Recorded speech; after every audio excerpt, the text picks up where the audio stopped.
Hello, everybody.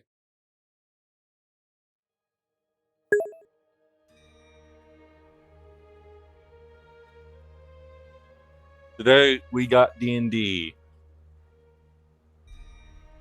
And we're going to be doing D&D in my campaign, which is the Fires of Vengeance campaign. We'll be getting into what happened last time here in a moment, but for now, I'm going to go over a few things real quick. As much as I do enjoy doing D&D, as much as I have been, it's getting quickly to the point where I feel like I might be burning out this smidge, because I've been spending less time signing up for D&D and more time just trying to relax from having to set up for the other D&D campaign. So you might be seeing less D&D in the coming future, just giving a full warning. I don't think I'm ever going to have my campaign on a weekly schedule, because it would just require too much time that I just don't have to give. So that being said, let's get into the rest of the group. Let's get over here.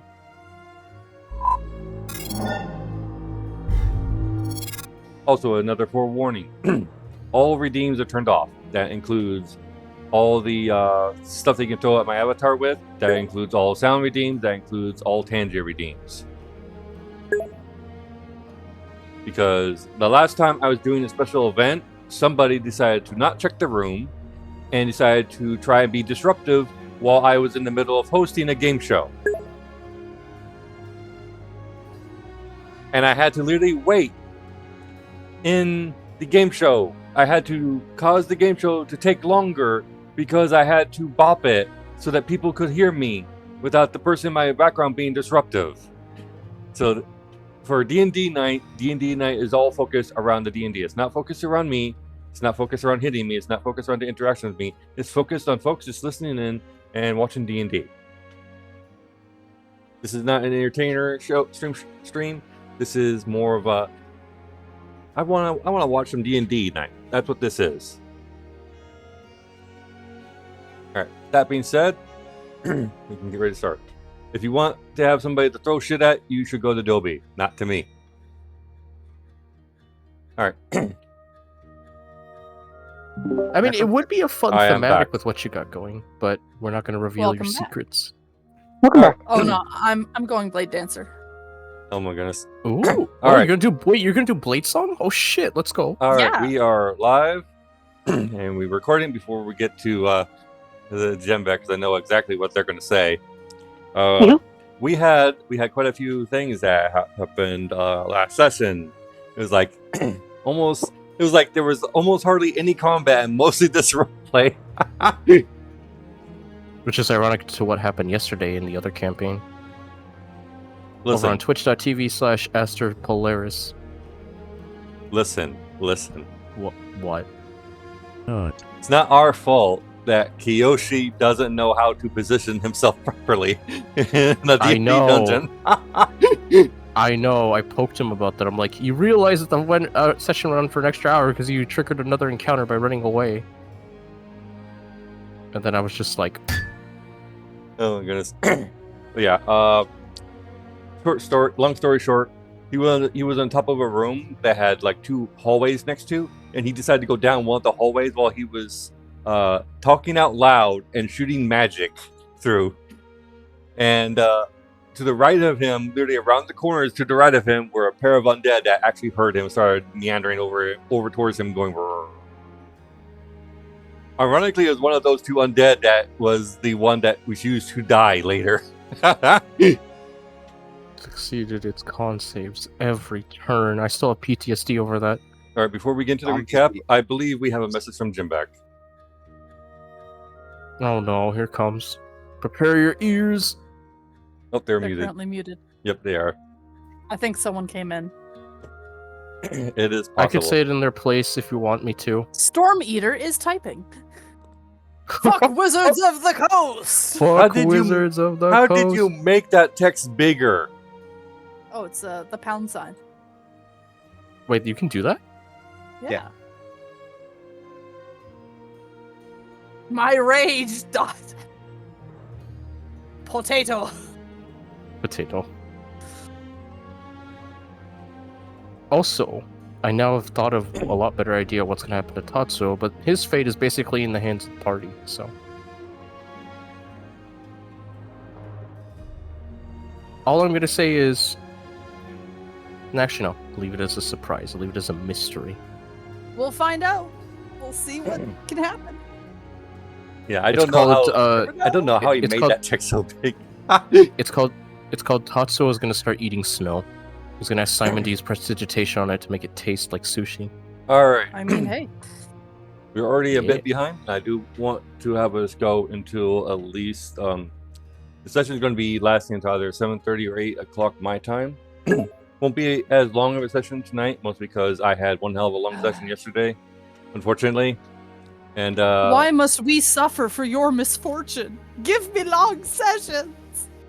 I That will cry. I weep. if I Just give didn't him an have, extra hour, Nitro.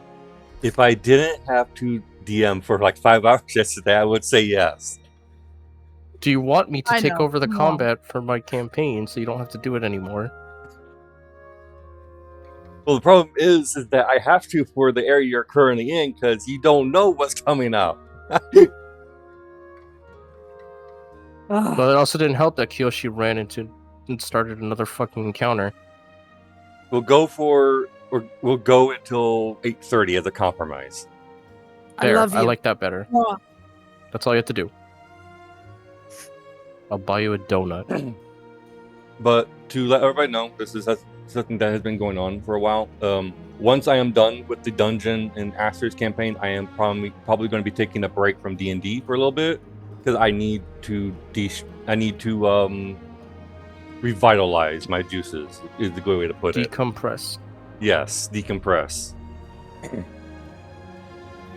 So, last session we had Simon give us one hell of a recap. Oh my god, was that one hell of a recap. Today, I want Aster to give us Polaris's perspective of the recap up to the combat. Oh god, this is like being in school again. The teacher's asking if you've been paying attention in class. They forewarned you, man. You were given the heads up. I know. Yep. Log of the Holy Knights. Let's see. We continued our trails through Galebog. Tatsuo got to ride on the sled. That was very nice. Shit.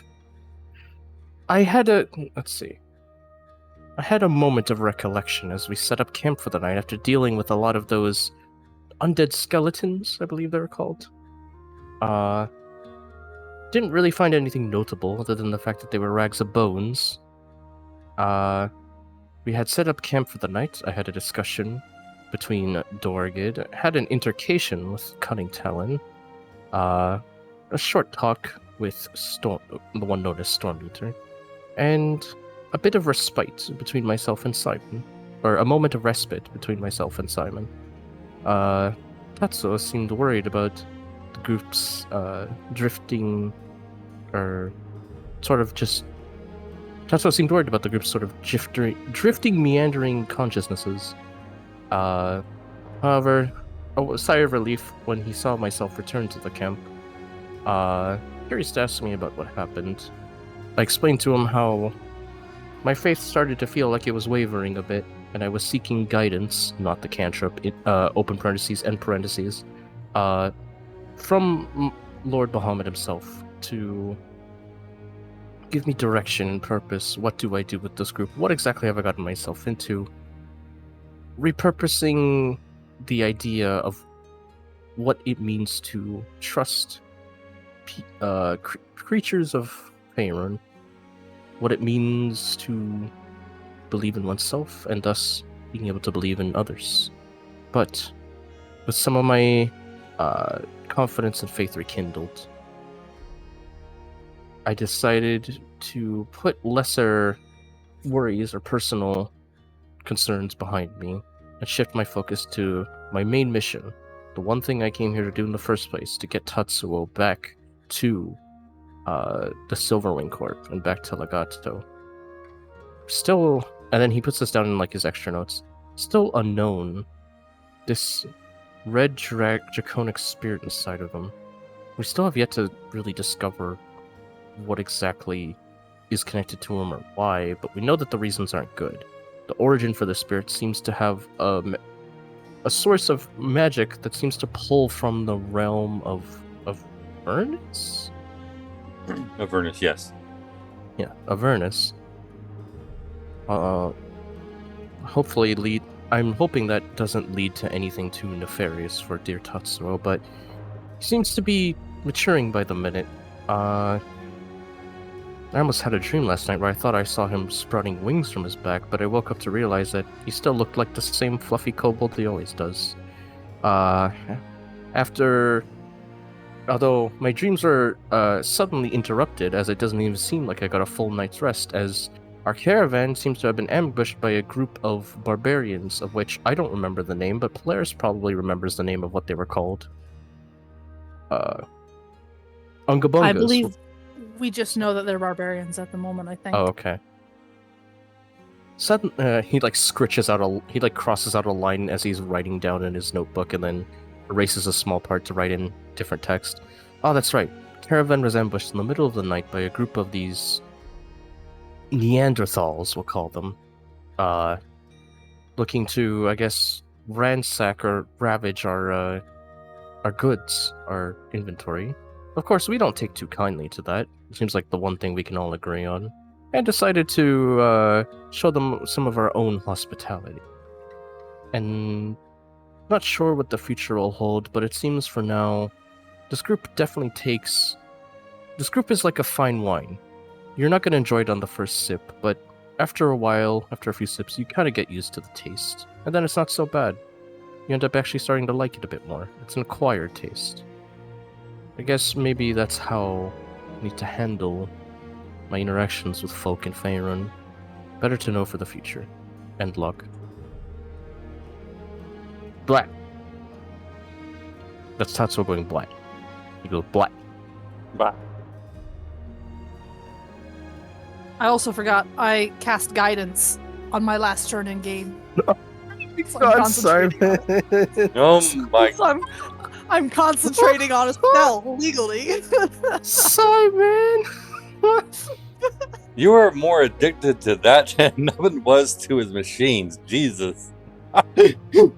I one believe day in myself. one day I'm going to have a campaign where I introduce Vita to Simon. And we're gonna see who uses magic missile or guidance more. Yeah. Also, Tatsuo scribbles down a note underneath Polaris's log and says he writes like a line in messy abyssal. He writes a line in messy abyssal that basically says, Simon can make anything taste like sushi. It's amazing. I wonder if he could do that to the snow. That's it. Snow sushi. Snowshi. Snow sushi. Snowshi. Snowshi. Okay, and that is the end of his It's log. like He closes his all book. over again. I will approve of that. Give me a second. Here's the thing. Sorry to sidetrack. You're okay. What was it called? My brain Just immediately started looking for where I would put Neander Valley in Faerun, because that is what Neanderthals are named after. Oh. Yeah, they were they were named after the place they were found, like many species. Homo neanderthalensis. Neanderthalensis just meaning from Neanderthal or Neander Valley. That's Mm. fantastic. Also, now that Actually- you're unmuted, do you have something to am. say? Yeah, fuck Wizards of the Coast. There it is. All right. And as soon as I unmute, someone rocks up again. All right, I'm gonna pause that Okay. music. I'm gonna play this music because you guys are currently dealing with an ambush. Dun dun dun dun dun dun dun. Dun. Oh wait, wrong campaign. Still good music. Still good music, yeah, but wrong campaign.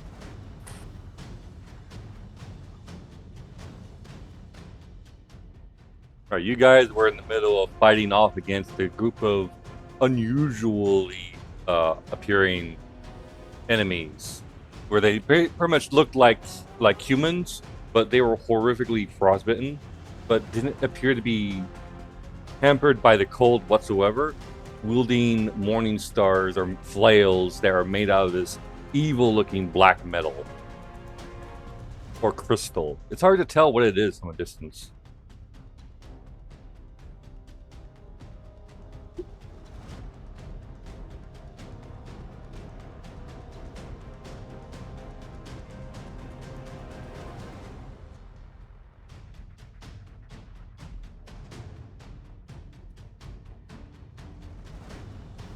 That's right, back at top of the turn order, right? Yep, give me a moment.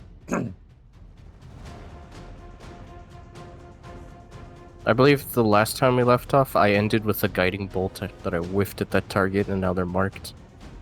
Or not whiffed, I struck them. So they're marked Alright. with advantage. All right, Dora, it is currently your turn. All right. The I boy. believe both you and Stormmeter are currently enraged. I do not have the rage buff on me, so I would say I'm not. I don't think I was. I think I didn't because I wasn't gonna get in on them on time.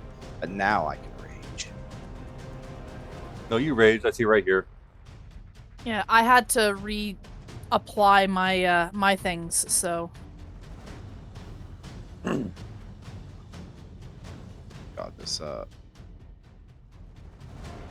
Sorry, trying to figure out this setup. Yeah, they keep changing it. I'm not sure why.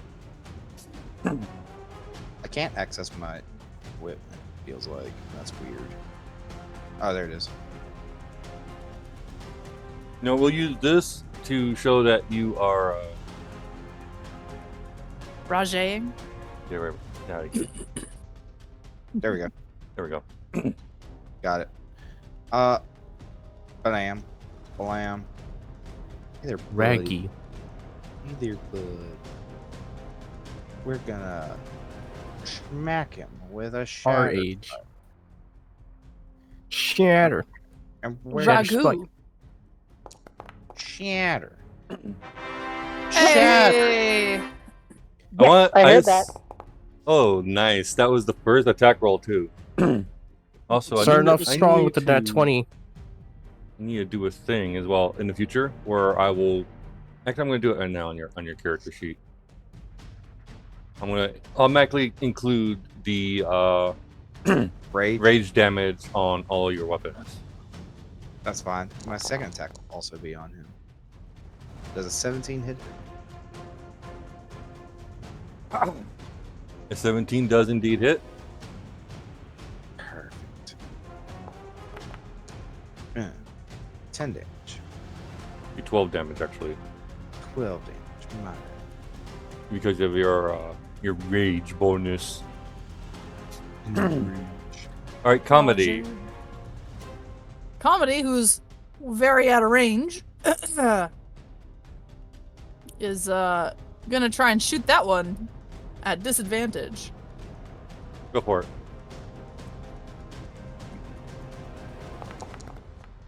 Swing. Pain. And that's its turn. And Okay, so we do have a few folks are in the way of that one. I'm going to need to roll something. go for it. Uh-oh. This is going to be a private GM roll, so you won't be able to see this. Oh no! Tell me I can roll damage. Tell me I can roll damage. I'm going to need you to roll damage. Yes. Oh, well, I have to target people.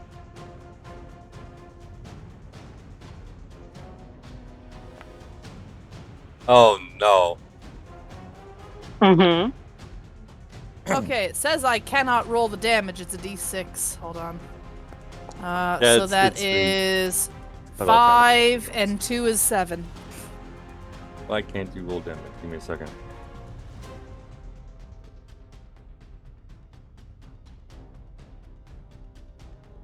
Hold on. This is the message it gives me when I try. Yeah, it's been We were given- having this problem yesterday too. Yeah, the update apparently fucked up shit, and I don't know what's causing it. That's okay. This is why I like to know what I need to roll for things. And it's a d6 plus 2, so it's 5 and 2 is 7. All right.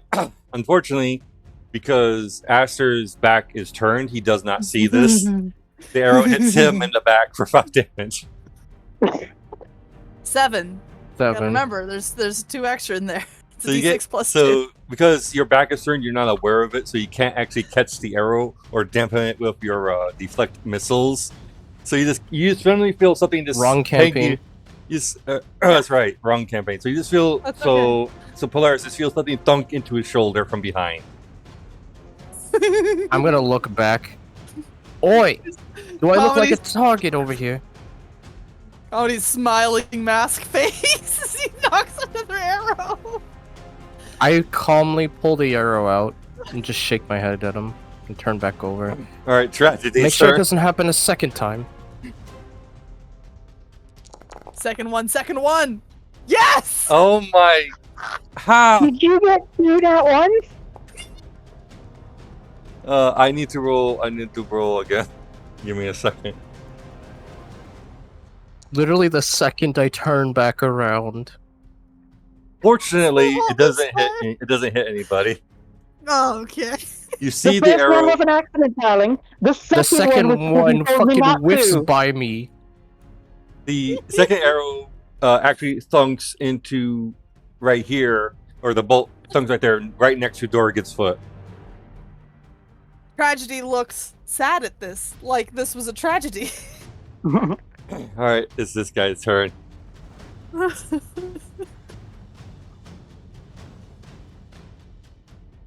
All right, I need to roll for him. He's babbling incoherently. So he just sounds like.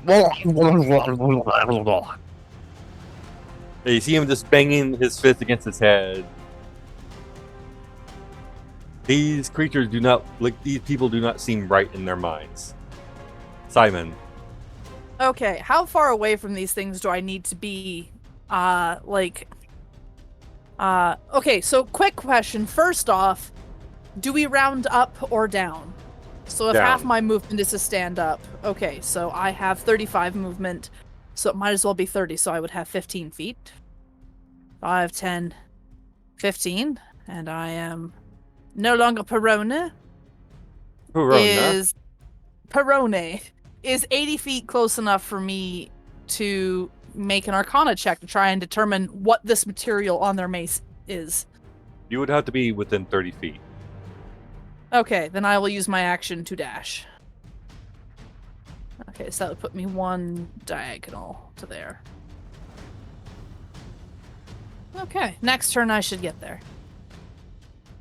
Alan sees you dashing forwards, and he's looking. He just looks over. He thinks you're one of the others, and he realizes that Tatsuo's not here. And he does a double take, as like, why is Simon rushing towards the battlefield?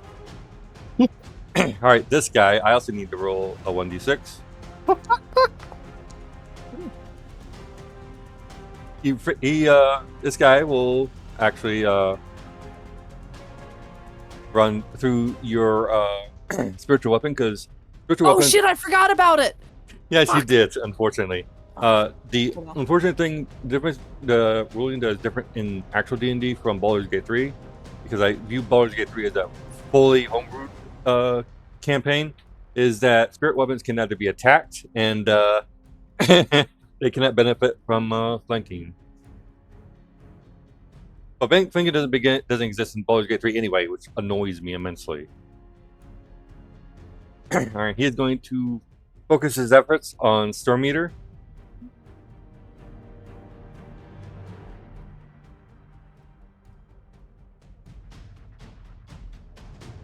And he's going to go reckless.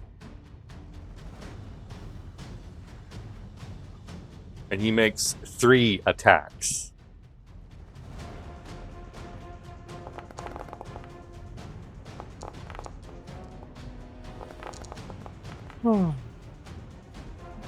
Two of those hits will land.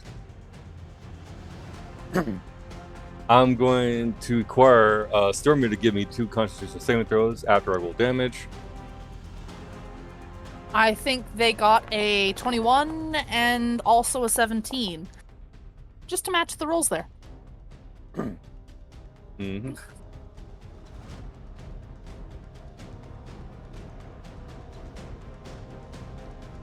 All right, Stormy will take, because these weapons are magical. Like the weapons that they're wielding have like this spell energy of magic around them. They do kind of penetrate through the rage a little bit, but not enough to be like bypass the half thing. But you feel like these things hurt a little bit more than just a regular flail would. I'm going to need Stormy to give me 2 Constitution saving throws.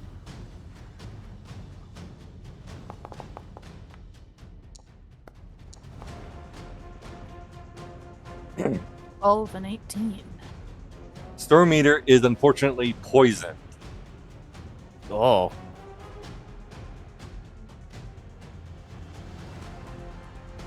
For those who don't know what poison does, the poison condition, let me pull it up real quick for you.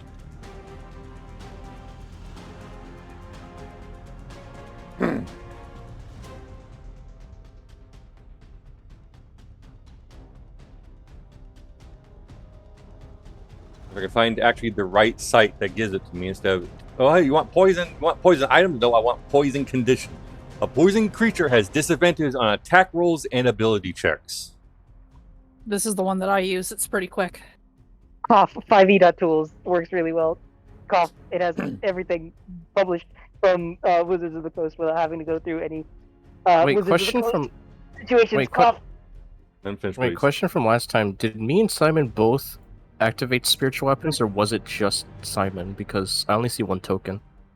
I think it was only just Simon. If it's not there, it's probably not. It probably was not activated. Because the last roll I made last session was Actually- from a spiritual weapon. That's why I'm confused. Yeah, I think that's actually Polaris's. I don't think that one's mine.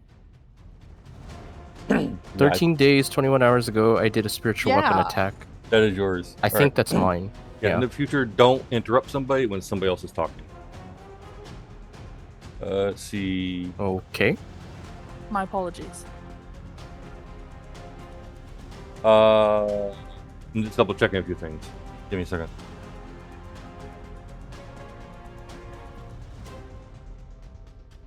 Okay, so until the end of the barbarian's next turn, like this guy right here, Storm Meter will be poisoned. I just wanted to double check. I wanted to reread the weapon description, make sure I was doing it properly. And the poison lasts until the end of its next turn.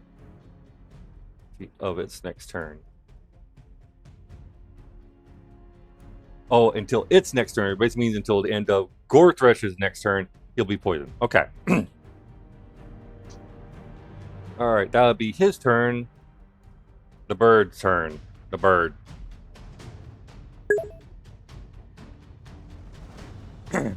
What was Talon concentrating on again? Summon Beast. That's right. Summon Beast is His Spirit of Air. That's right. His Summon Beast is actually a concentration spell. So he can't use his hunter's mark while using that. He's gonna have the little bird go. He's gonna go like that. He's gonna swoop down at it, peck at it, and then fly back up. So it'll be Fly by. Mhm. and that will be within feet because there'll be 50 feet of movement. So we're gonna have it. The funny thing about the animated weapon attacks in this is that if I'm far away and it has a weapon visual attack, watch it chase after the target.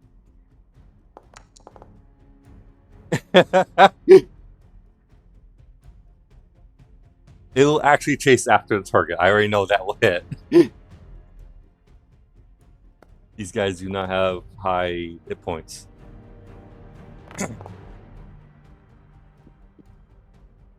All right, that will do 9 damage to that guy.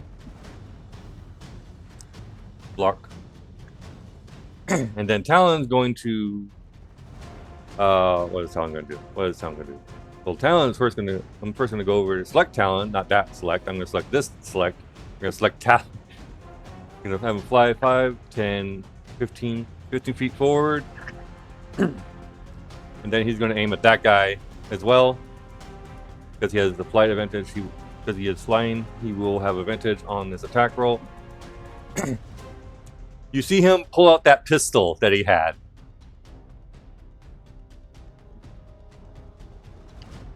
And he takes aim. No pistol. Yep. He takes aim and he fires at the ruddy thing. Actually, it's a bit too far away. But he'll make it a It's disadvantage. 30-90, so it'd be a disadvantage. Yep, I know. It will be a disadvantage, but because he's flying and at elevation, he would normally have advantage, so it cancels out, so it will be a normal attack roll. Boom. I'm gonna remember that for Vita. Yeah, if you have advantage and disadvantage, they cancel each other out. No, I know. I just didn't realize that elevation gives you advantage on things, so when Vita's casting spells, he's gonna have advantage on his spell attacks. Yeah, I believe it's a 10 foot is what you need to have. 10 foot above whatever it is you're attacking. Okay. He's usually hovering like above 10 feet. Not every DM applies the advantage or the flanking rule. I apply it because I feel like it makes more sense. You're having an easier time hitting something when you're above it than you are below it. Plus it's more I'm just tactical. making notes for my campaign, that's all. See, how much damage he does to this thing? He does 1 point of piercing damage to it. I think you add your dexterity modifier to that too, though, don't you? Should. Yeah. You do, Why because did... it's a weapon. Oh my god, pistol. Why? Why you do this to me? Oh, because no one actually had the pistol equipped. We found it on the ground randomly. No, it's because it But didn't I have think it didn't have this attached to it. Okay. Yeah. Plus at mod. Just add that in. And then default modifier dexterity. Yep, already did. Okay. So that will be. I had to go back and take a look at his. Oh my Minimum goodness! damage. Oof. That is 6 damage. Whoa. God damn. Well, makes sense for Ranger. Well, Talon has. Talon has 20 dexterity. No, I know. I can tell. And because everybody here, I believe everybody here is level 5, so we get to make second attacks. So he can actually fire again. Boom. LMS. Yeah, that'll unfortunately miss. So you see Tom pull out that device that Simon gave him, and he fires it off twice. Go boom, boom. One of them misses and hits into the ground at the berserker's feet. The other one does not. He kind of gets a scowl on his face, and then you see him sheathe his scimitar, and he starts reloading the pistol. And unfortunately, that'll be his turn. You casted gun. I casted gun, and his bonus action was to command his bird to attack. So he's out of actions. All right, this guy's turn. Hooga booga hooga booga. That sounds like Matayo. Does he get hooga booga by the unknown things? No, he does not. This guy runs up on Dorgrid's grill behind him, and he'll be targeting him.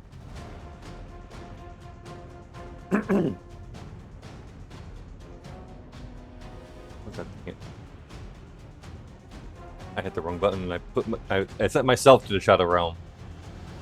I'm back now though. Alright, he will attack Orga 3 times.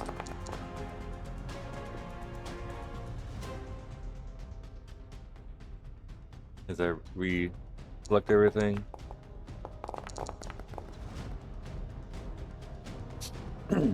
First 2 miss, the third one will hit. Dorgrid takes.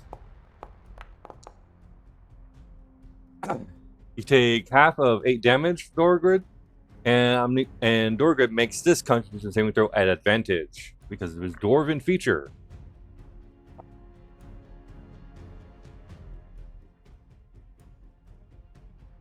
Fred, you there? Yeah, I'm here. What's up? You just got bonked from behind by a flail. I refuse to accept that. Stop playing Conan Exiles. Focus. I'm actually not playing Conan Exiles. I had music playing and I was like, listen to it. So you take half of 8 damage, and I'm going to need a Constitution saving throw from you at advantage, please. 44. Okay, a Constitution saving throw advantage. You took -6. I'm going to give you 2 hit points back because you only took 4 damage. Does a 26 save me from whatever they've got going on? Yep. Unfortunately, it doesn't. Yes, it does. We're looking for 27. All right, that is its turn. I'll 27 you. All right, Gorthresh, it's your turn. What do you want to do? You are currently poisoned. Oh yes, I am. Also, Simon, you can stop streaming now that I have left the vicinity of a place where I can look at my phone. Save your bandwidth.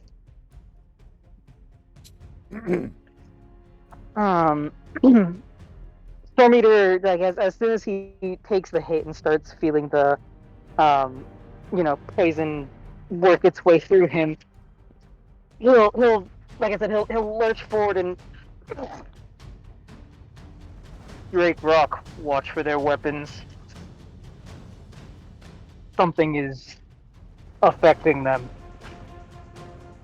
And he spares just a momentary glare at the one who struck him, but now he turns his attention towards the one pincered between himself and Dorgid.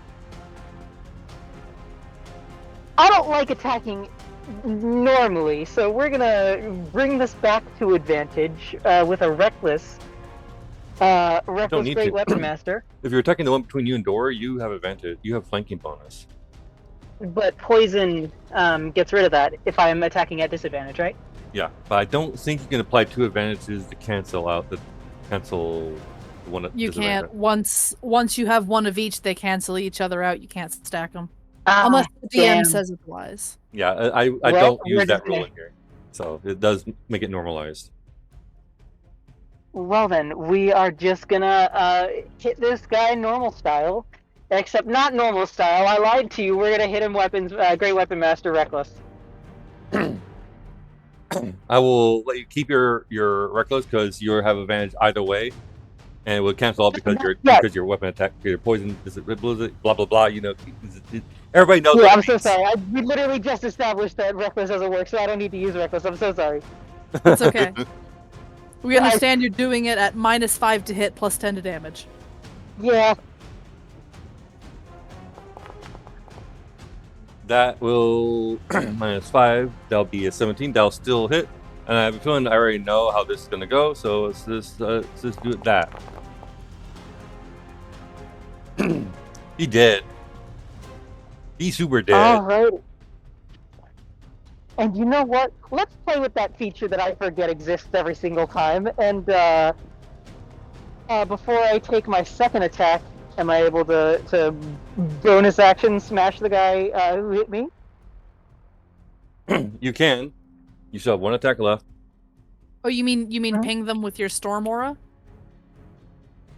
I believe Great Weapon Master, when you reduce it's the one that I keep mistaking for, Oh. because like Great Weapon Master is it complicated for my brain. It has like that secondary feature where you're basically a giant Oh, yeah. hyena and you hit somebody if you reduce someone else to 0. Yep. On your turn, when you score a critical hit with a melee weapon or reduce a creature to 0 hit Okay. points with 1, you can make 1 melee weapon attack as a bonus action. So you can bonus action hit and then use your other extra attack hit. Which is exactly what I would like to do. You still have an additional attack action. Keep that in mind. You do have extra attack still. So you can do that and your bonus Yes, attack. So let's bonus attack and then extra attack on top of it. Because using your bonus action to do the attack, you won't be able to use your ping. Are these both like Great Weapon Masters or no? They'll both be Great Weapon Master, yeah. And also the ping, the ping does not do me well. The ping is a d6. It's mostly We're to be a gambling. poke more than anything else.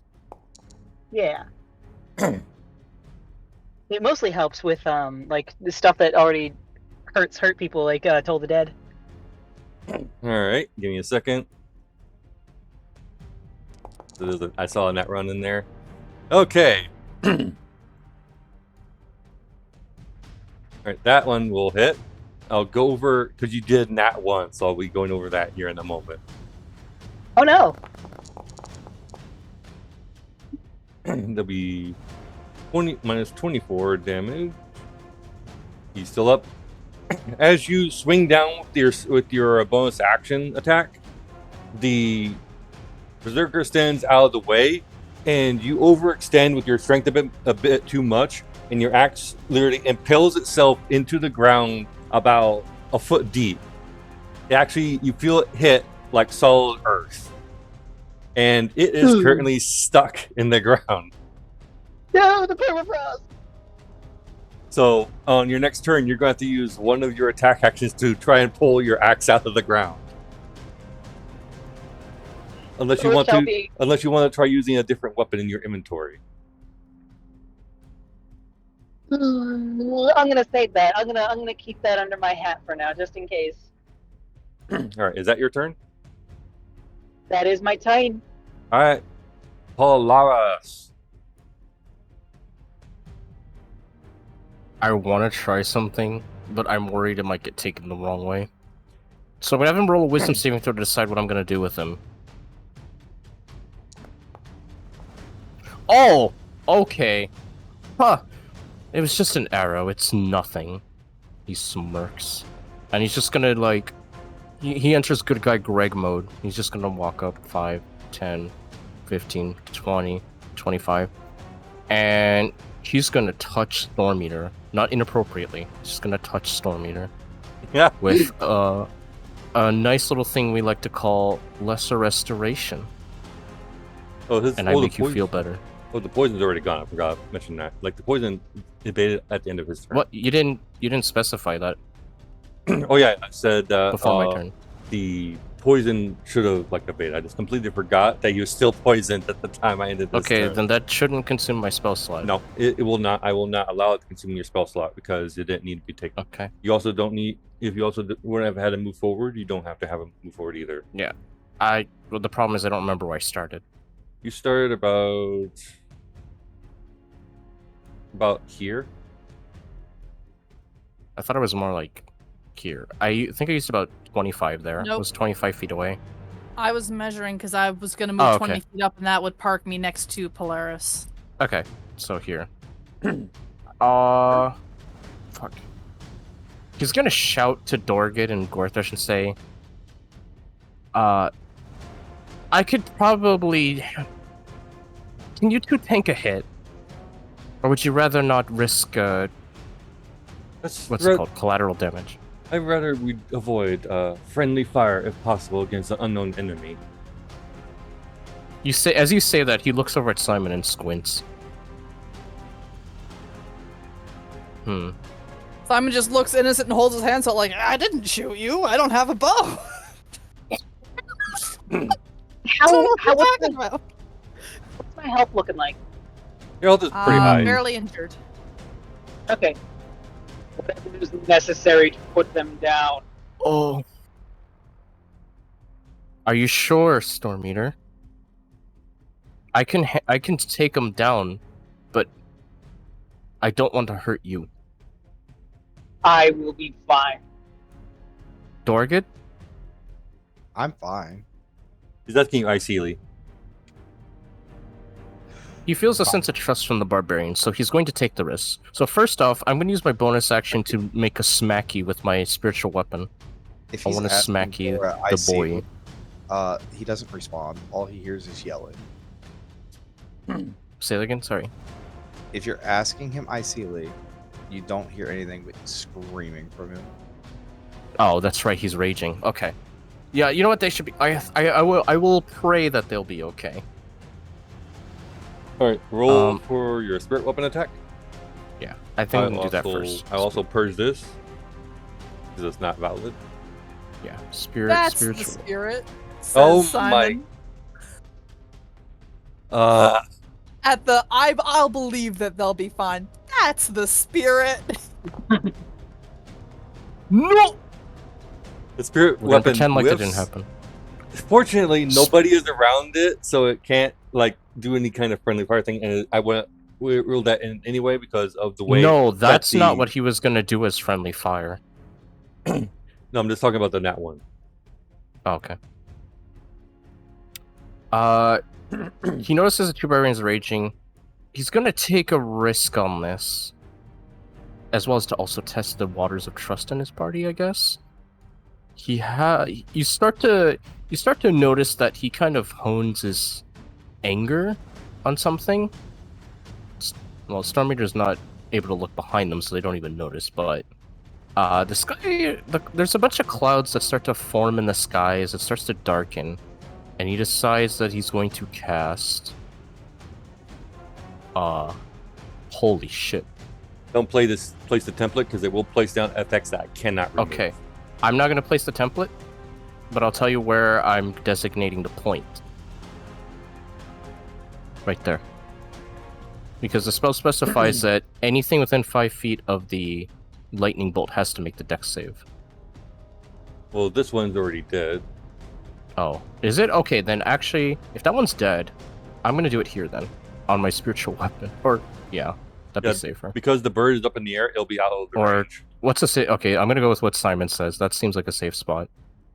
Let's go with that. I got him.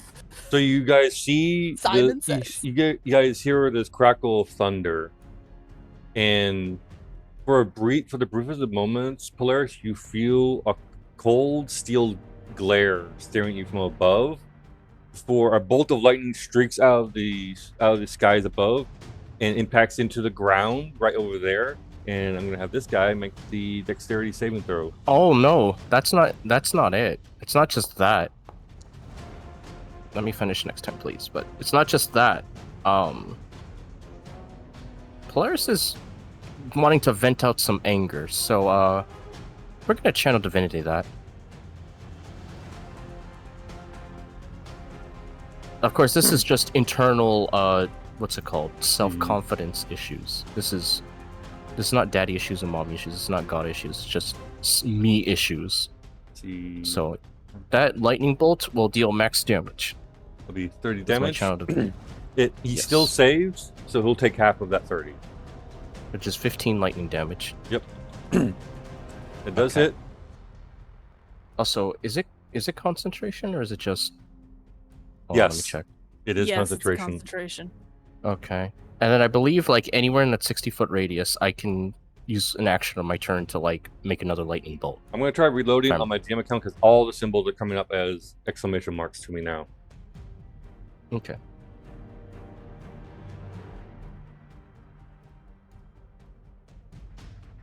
Oh my god. Womp womp.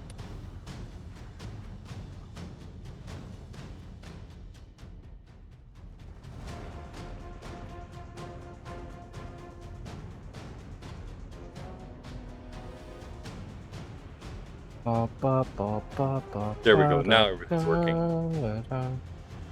That was weird. Like all my symbols were turning into like triangles with an exclamation mark through it.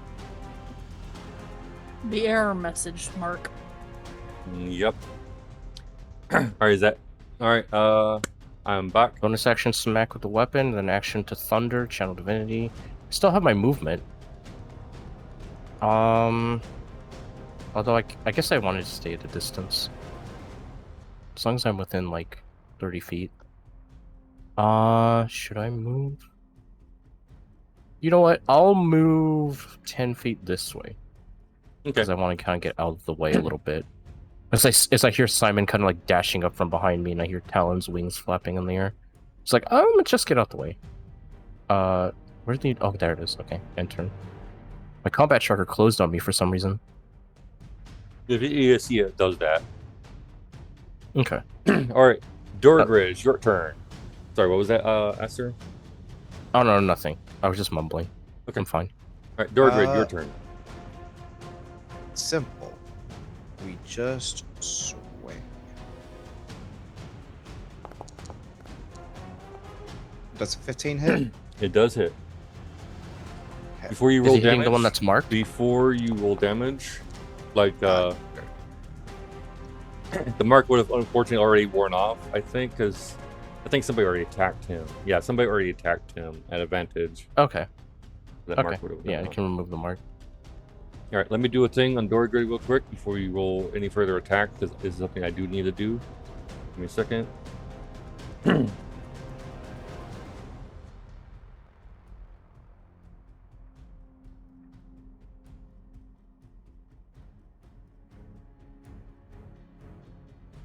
To that.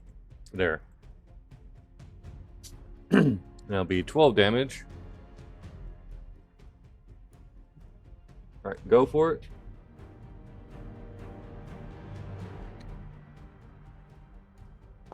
Yeah. That will miss. Well, all right then. That's all I can do because that's the best thing I can do. All right, comedy. Okay, so at disadvantage, because it's long range, we're gonna shoot this one. No, we're gonna shoot that one. Less of a chance of hitting Simon. Everybody else is expendable, but not Simon. Spend my head. Are you sure you're not a 8. bard? Misses. End turn. Tragedy. Yep, that Aiming is- for the same person. Disadvantage. Oh! That will hit. Oh, Roll damn. damage. You know how to yell. I'm right here.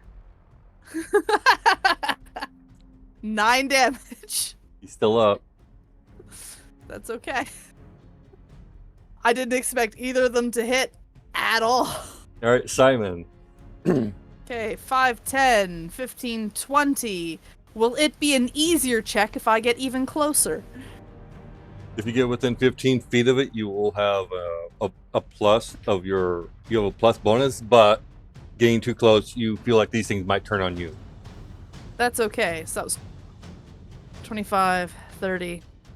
35 is the maximum I can move. Yeah! I'd like to Arcana check. At this distance, I will give you can add a bonus of +2 to your roll. Fantastic. Okay, covering my eyes. Roll good, you fucker. 17. 17. As you're looking at these devices, I'm going to need you to give me a history check, real quick. You're looking at the weapons you're in. I need a history check Do I from you. Instead of the Arcana or with the Arcana? With the Arcana, this is in addition to it. Okay. Does this also benefit from my guidance? Like, guidance applies to every roll. Plus a D4. Not D54, D4. Do I get the +2 because I'm closer? No. Okay. The +2 is only to summon the thing through your Arcana. Okay. This is more like you Covered can my recall eyes. something. 9! I don't know. This weapon looks very familiar, but you recognize what he's wielding as being Chardolin. Okay, and I know what Chardolin is? You know that it's a metal from the Burning Hells. Fantastic, that's all I needed to know. Great! I have my bonus action still. So guess what I'm gonna do? What are you gonna do?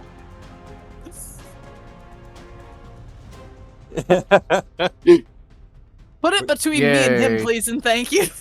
2 spiritual weapons. Bob. Okay, so mine's greatsword.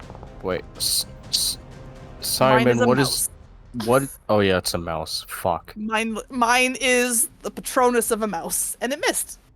That's my turn. It literally jumped up trying to drop kick this thing, and this thing moves out of the way. That's okay. Alright, So wait, spiritual weapons not limited to the form of weapons? It takes the weapon of the god, like, of the deity that you're associated with. Oh, okay. It's a little more complicated for Simon. Rats. Oh. Where's the rats? Oh. Okay. Blarkle. Alright, this guy's turn. First, same as the first. Second verse, same as the first. He recklesses. Wait, did the guy I swung at reckless? No, because he was flanking with this guy before he got murked. Got it. Thumbs up. Alright, he's going to flail at Gorthwish with a flail. Actually, before I do that, I have to check something real quick. I have to roll 1d6. Yeah, he's fine.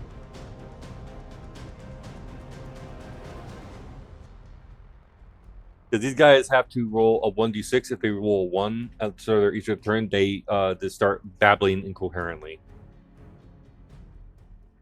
They are very much insane.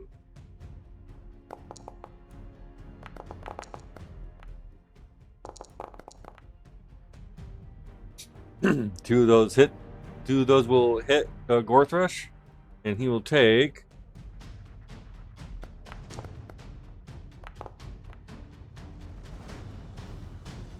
half of 7 and half of 4.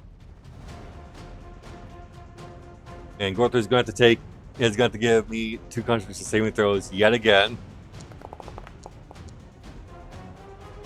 Alright, he passes the first one. He has to make it for the second one. You have to make a saving throw for each one. Fails again. Poisoned again by the same dude. Pain. Alright, that is his turn. Alright, Talon's turn. Talon's going to direct the bird. The bird decides to dive bomb this one. So it's going to move.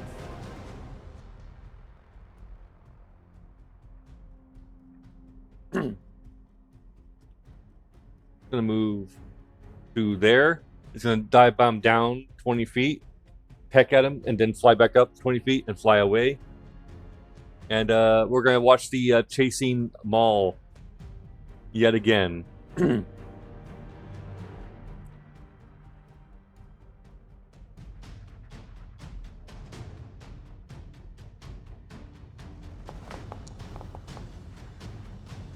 That will unfortunately miss.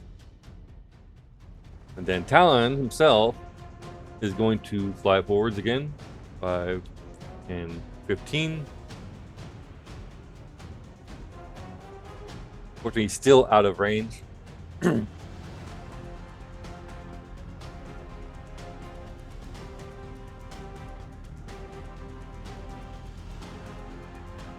he'll make the attacks anyway. Let me just double check his ammunition. Yeah, he has more than enough. He'll be evened out because of advantage and disadvantage canceling each other out. That'll hit and that'll hit. Rolling damage.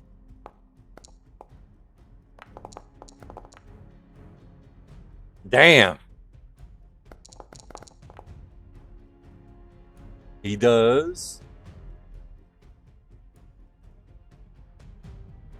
17 damage to this guy, and that'll be his turn as he goes to reload his pistol yet again. Alright, this guy's turn. I would like to point out that I have not hurt him at all. He goes reckless. And I need him to... actually, he doesn't go reckless just yet. I need to roll. He babbles incoherently, so he doesn't even go reckless. He's just sitting there, it's babbling while he's flailing his arms around. So he can do nothing. Do I understand any of it? Is it a language that I understand? Infernal or common? It's in common, but you have no idea what he's saying because it's like he's... Okay. The words don't make any sense. Got it. Alright, Gorthresh, it's your turn. What do you do? I'm gonna use my first attack to try and get my fucking axe out of the permafrost. Okay. You're gonna try and we're gonna give you a strength check because you are raging. You will make this at advantage. However, because of the poison, it reduces it from advantage to normal. So thankfully, the check shouldn't be that high because this guy did. He poisoned you again.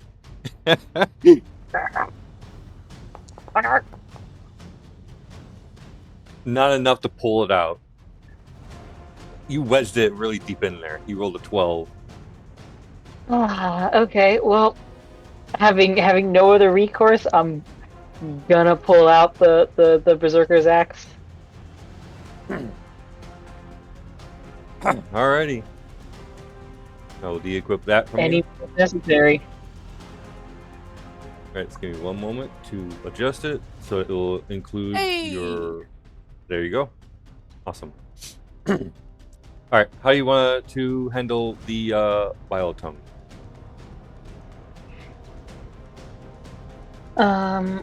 Let's see.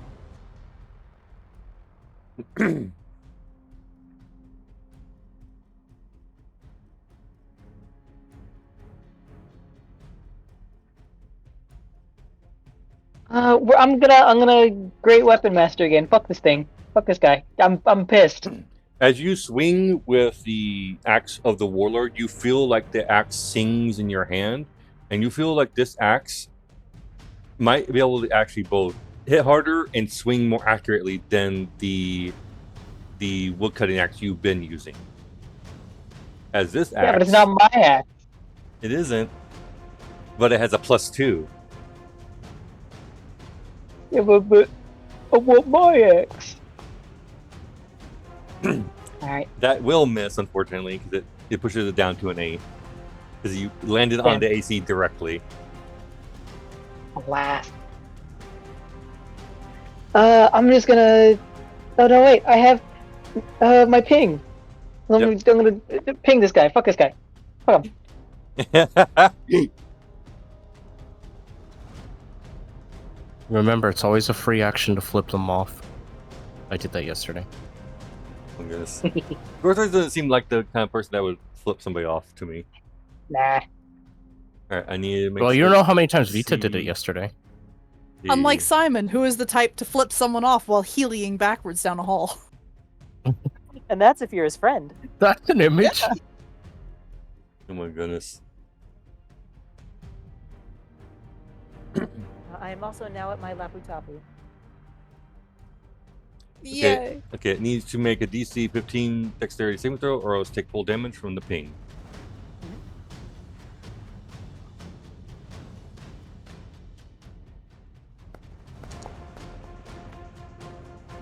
Barely shy of passing it, so it's going to take... 2. It gets pinged for 2 damage. It's still up. Ding. This fucking guy. I'm gonna use my movement to try and goad Dorgid into... No, wait, he's occupied, isn't he? Yep. Then I won't be doing You see, Dorga is like involved with his own little barbarian that is Instead, flailing wildly I will and move- babbling to something. I'll move this way to give Simon and Co a better shot.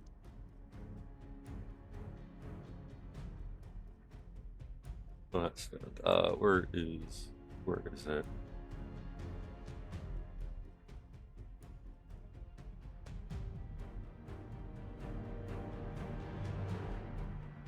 I'm surprised that there isn't a confused symbol on here.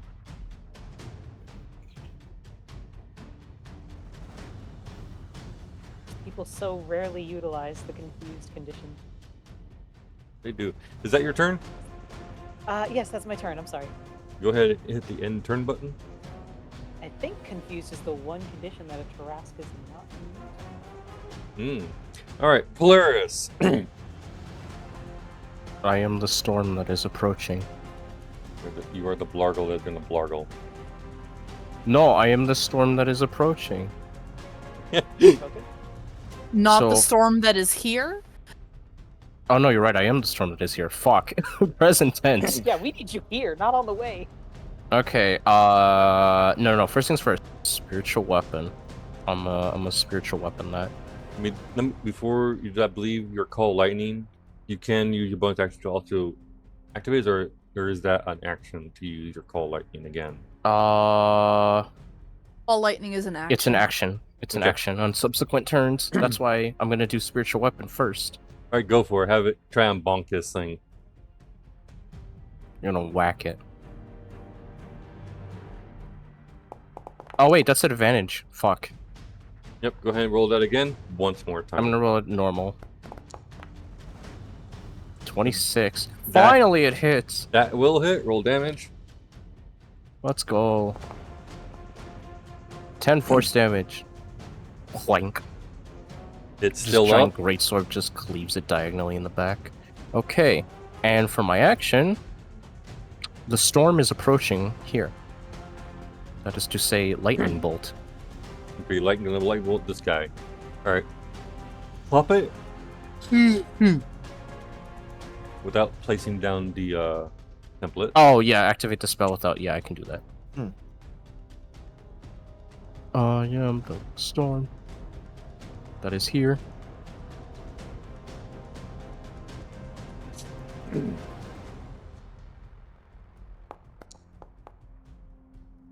You failed, so roll Yeah. damage. Blargle dice. He takes Ooh, 20. 20 damage. He's still up. Swing. Okay. I'm gonna start moving up. I'll probably move up 5, 10 feet. Just get a little closer. Rounding out the group. Actually, you know what? I'll move up like 15.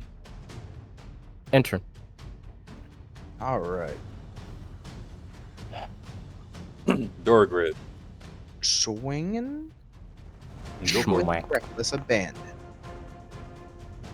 You're recklessly. Imagine that hit. Yeah. All right, that will hit. Yes. Roll damage. That will also include your raised damage. Oh, that includes my radius. He's Cool. still up. We go again. We're still reckless. Uh-huh. Second Reckless. at 20. Is a nat 20. Roll damage. Didn't do much more than what I already did. Oh my god, that was a horrible crit roll. Pain. Oh my. He's still up.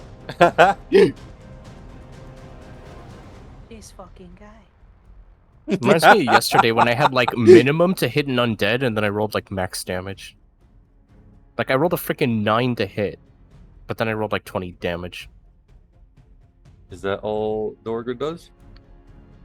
That is all he does because he's raging. He don't need to know anything else other than this guy's in front of him dying. All right, comedy and tragedy. And Simon will be on deck. Fun fact: Comedy tries to shoot the one over by Gorthresh at disadvantage because he's really far away That'll miss. and misses. It's And not a nat that's one. Comedy's turn. But you Not- know what? Tragedy tries to do the same thing. 13.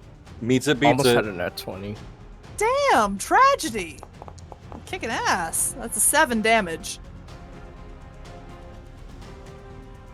Still up. Okay. This fucking guy. All right, so Simon will, first off, 5, 10, 15. I know it's not going to get advantage because it's a spiritual weapon. And then it's going to whack at advantage because it reckless instead. Taking reckless? Question mark? No, the guy it's hitting tried to reckless. The berserker used Oh reckless. yes. So that will hit. Roll damage. Yeah, he did. He only had 4 hit points left. Yeah! Yippee! Oh man, a scythe as a spiritual weapon sounds really cool. Alright. What is Simon's action?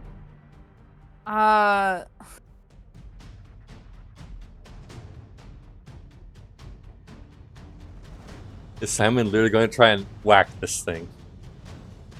You wouldn't Yes. dare. No! Oh! That's no. Alright, you have advantage because you're flanking. You know what I do it with? A fucking giant stick! My goodness. Whack! Yes! No way! You don't have to roll damage. He literally had 1 friggin' hit point left after Dorga did 13 damage to him. I want to see how much I would have done. So there would have been 7 and 12. Okay. I I feel believe vindicated. the booming blade portion of it only hits if they move. Nope.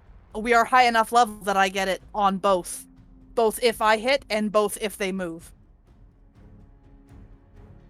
Okay.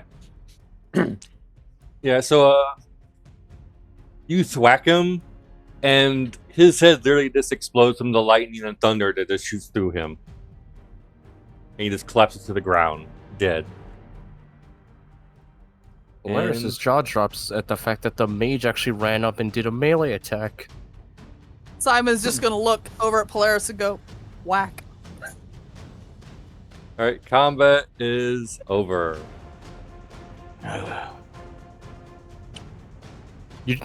Just as comedic effect, you see Tatsuo come out the carriage and he starts walking over to you guys. He's like, "Is the fight over?" And then he face plants in the snow.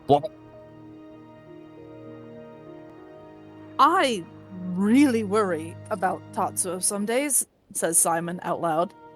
He seems to be getting worse rapidly.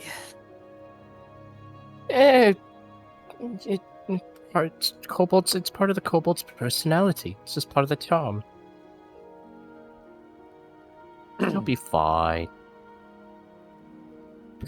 By the way, he's face planted in the snow. He hasn't gotten back up yet. Talon is going Tatsuo. to land, and he's going to stop concentrating on his spells, so his little bird will disappear. Oh, that's Polaris will go and pick Tatsuo up out of the snow. You need to remember to breathe sometimes. Okay, good point, yeah. I was just worried about you guys. It took a bit long. Everything okay? Oh, look at the dead bodies.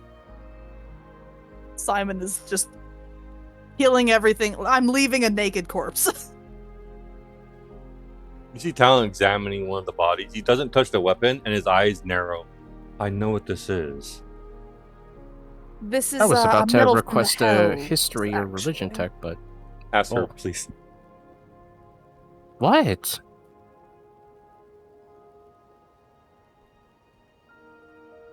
Well, I heard Yes, 2 it's people a, talking at the same time. It's a medal from the Hells. Right, now, Aster, what were you doing, Aster?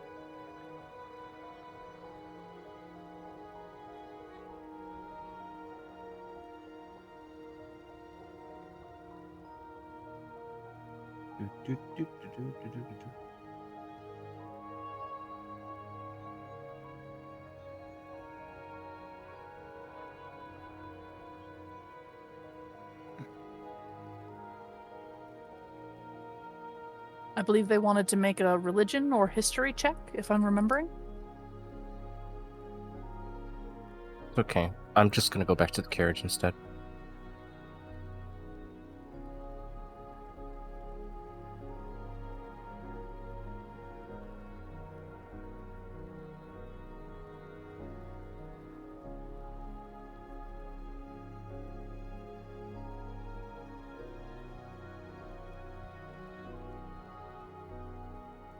So what do the bodies got?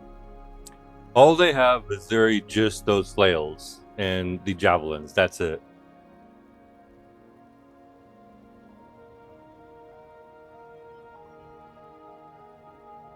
Well, I'm gonna leave the flails, but I'm gonna take the javelins. Actually, you know what? No, I'm gonna take one of the flails, but I'm gonna put it in the bag of holding. I'm not gonna touch it directly. All right, give me 1 second. I should be able to make it lootable by you. Can anybody use these javelins? Dorgrid just kind of goes, it's a dwarves love throwing things. Give them here. Very well. And I will pass any javelins I pick up over to Drake Rock. How many javelins are we getting, bud?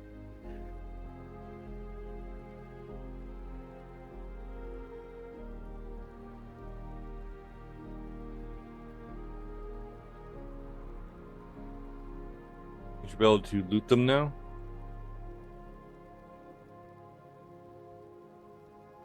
Oh, the javelins are also made of the stuff. Yep. I will Okay. take all 5 of those. Simon will say, I would be careful with the javelins. It's a type of material that is from the hells. What does it do? Does it make it stronger? It's an evil metal. My mother found these materials before. She had told me that they had encountered these kind of berserkers when they were about to face demons and fiends. And they found this metal, and there was Nubbin who transformed this metal into... Well, Nubbin was the name of a gnome who was a friend of my family who told us about... Who made these weird devices. And he managed to transform He sounds one of like these... an asshole. He managed to take one of these flails and turn them into a wrist blade that my mother used to protect herself. He actually managed to purify it, actually. He managed to take the cursed metal and turn it into something more purified, where it dealt radiant damage instead of being this. Simon will take the other 2 flails.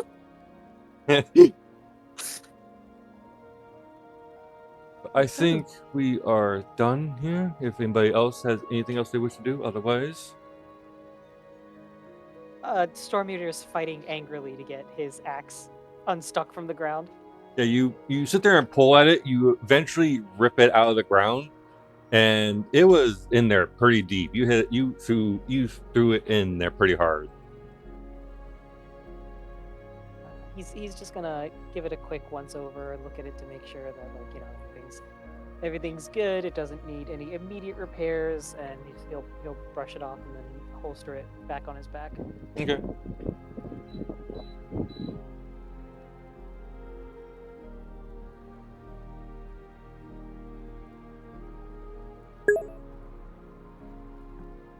Once he's done that, he's stomping over to rejoin the group. This was fantastic, but I'm going back to bed. Yes. All right. I will be pulling people back to the world map here in a moment. Ooh, that's rude. The javelins.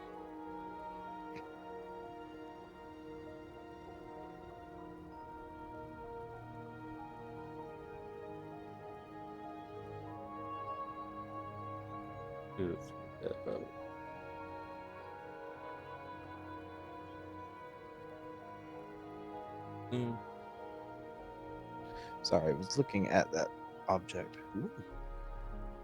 Right there. That's the accurate color for party's campfire. And nothing else really goes on in the evening, so everybody is able to go back to rest, and everybody may take a long rest. Yippee! Oh. Yippee! You're find the long rest button. On your character sheet, it looks like a 10. It's up at the top. So today is now the 14th in-game, correct? Should be. All To be right. honest, I have not been keeping track. And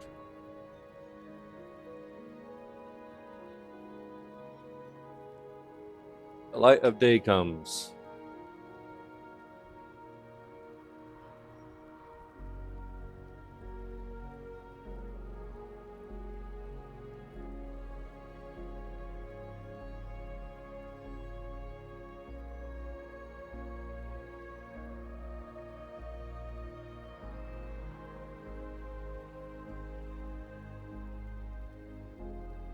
Having taken the last watch, once his circadian rhythm tells him that the others are getting ready to start waking up, Gorthresh is gonna start preparing a breakfast, a rations breakfast for everyone. Okay. You're able to prepare like a ration breakfast for everybody, so you can go ahead and remove a ration for every member of the party. Because you will need a ration for each person you're feeding.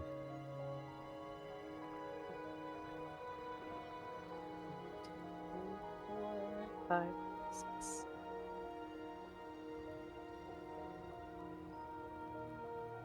I mean, theoretically, I have survival. I could hunt for my own food out here. Hey, if you want to do that, so that I have something other than rations to cook. I don't know if 9 gets me anything edible.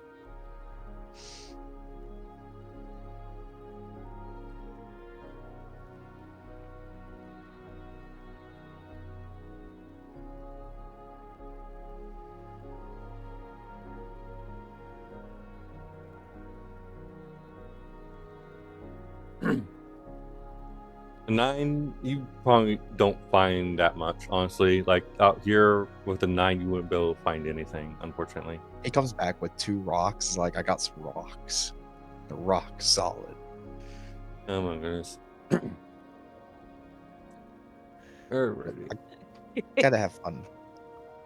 Oh, You know that's if- you know that like disappointed, like it's not a cactus, is it? Here, nope, it's not a cactus. Here, hands you a cactus. That just disappointed, like, thank you. Storm Eater does that, like that, slightly disappointed, but doesn't want to say it outright. Just thank you for your contribution. Love it. Just 2 rocks.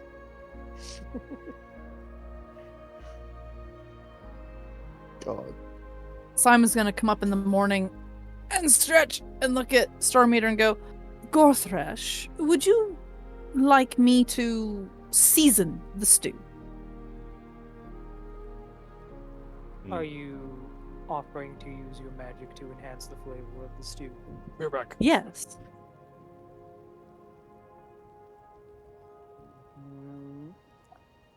This is amenable. I'm sure the others will appreciate eating something other than rations stew again. You are the chef. What sort of a flavor are you looking for?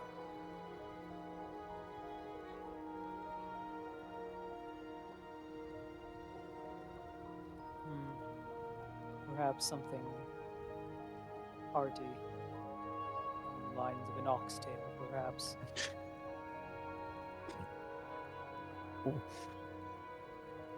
And he Seems will- enough. He'll wave his hand over the pot. Is the pot less than a square foot? I'm sure it is. I've yet to come across any pot other than at the mal pot that isn't that doesn't fit within a square foot. Okay. Then I will make this ration stew taste like an oxtail stew.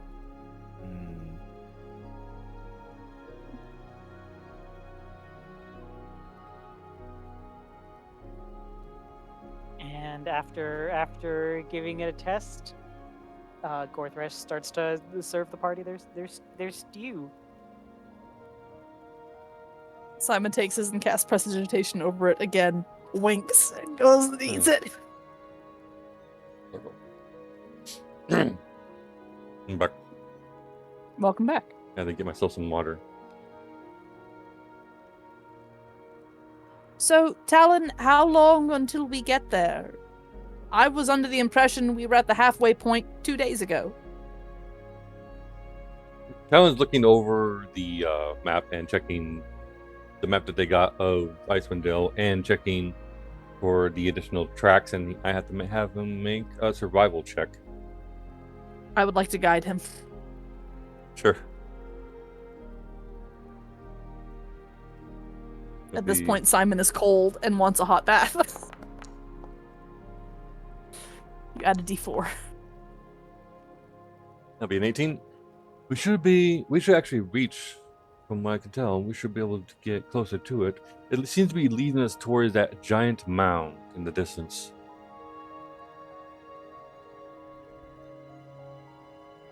And with Talon leading the party and Simon's help, they continue further north.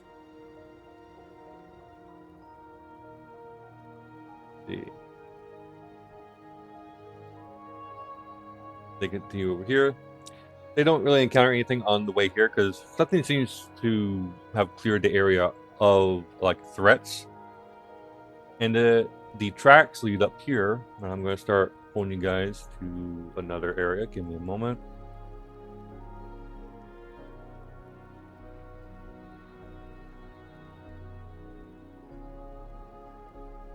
Oh, right. I also changed my prepared spells in the morning regarding my wizard stuff. Okay.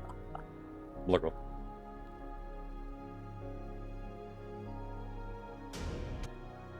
Go.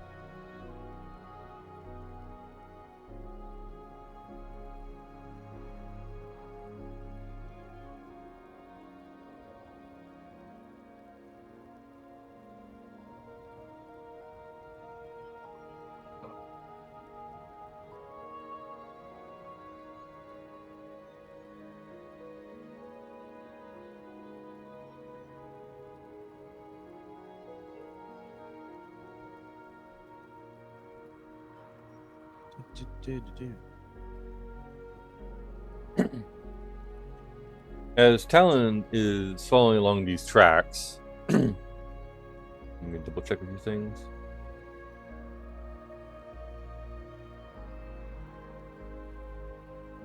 Oh my god, why is it doing this again?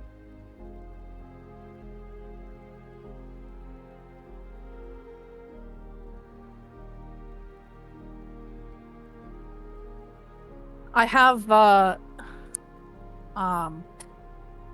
have cast prestidigitation on a rock, and I've put it in my shape water so that when it travels with us, it does not freeze.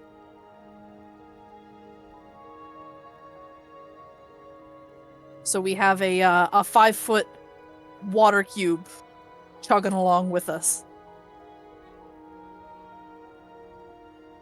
Just give me a minute, please, because for some reason, Founder decided to reset all the visions on the tokens.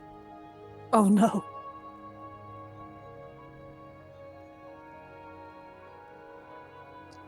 That's not good.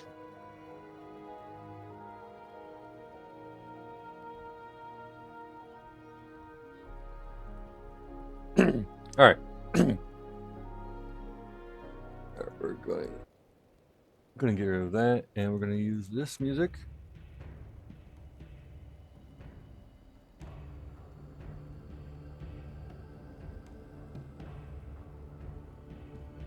Plopped it into session text.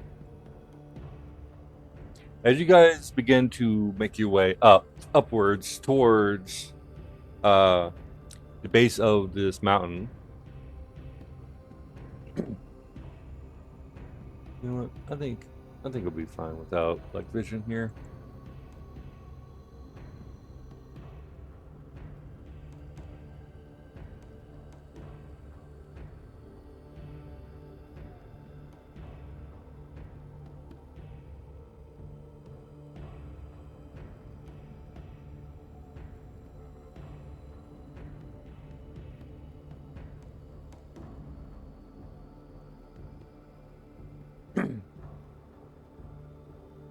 I will be pulling Talon here first, just to make sure that it is working correctly. Yeah, that's not how I want it to look. Apparently the walls are not doing what I want them to do.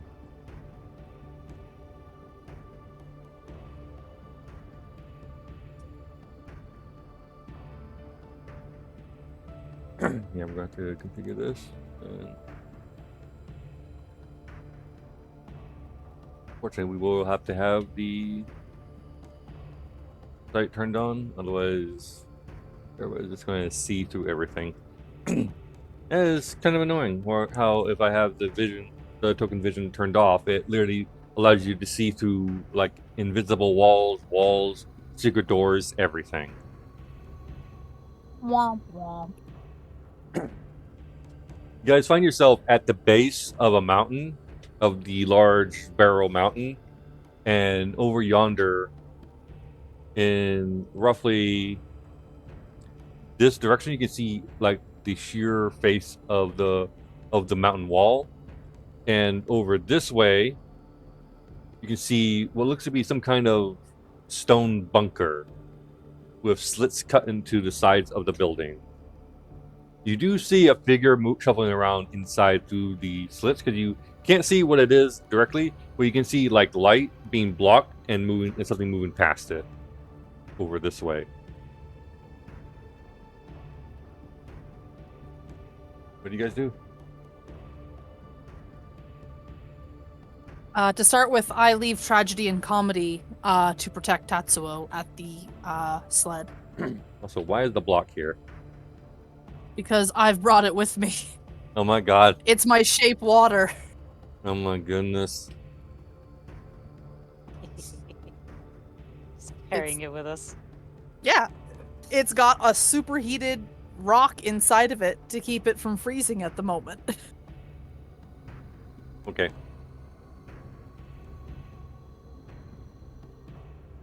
Talon eyes the bunker, and he is going to immediately drop down, and he's going to try and stealth. Because he is wearing medium armor, that will be at disadvantage, unfortunately. I would like to guidance my... What armor is Drake Rock wearing? I don't think, He's not wearing any armor. I don't think he Perfect. or What armor- Gorthrish are wearing armor at all. Okay, good. What armor is Polaris wearing?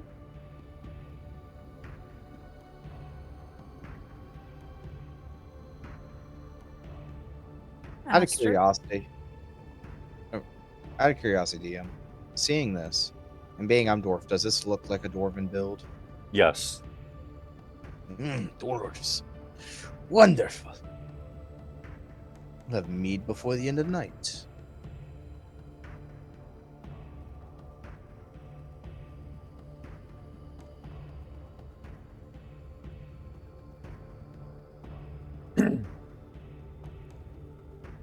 You have to remember, Dorgan, we've been following the tracks of somebody, of what we assume is those who stole a lantern, a magical one. I somehow Okay, don't know if these are the dwarves that we should be being friends with.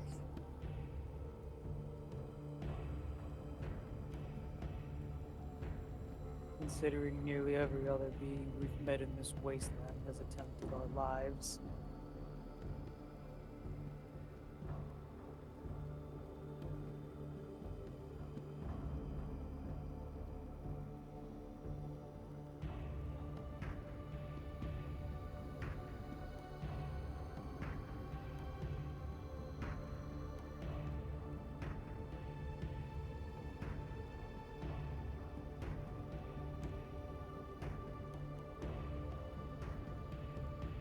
I'm gonna guidance myself so I can sneak. Storm Eater's looking expectantly towards Doragid to see if he's gonna recklessly waddle on up. We're gonna. Well, just... thank Dora- me that I guidance myself. Dora's not even trying to be stealthy. He's just walking. It's like it's not When a dwarven place. when Dorgan starts to just casually walk over, he feels a hand on his shoulder as Talon grips his shoulder, and Talon says, "No, we're gonna approach this more cautiously. I'm not taking anything at chance here. If they are regular doors, then we can approach. However, I have a bad feeling, so we're going to be more cautious.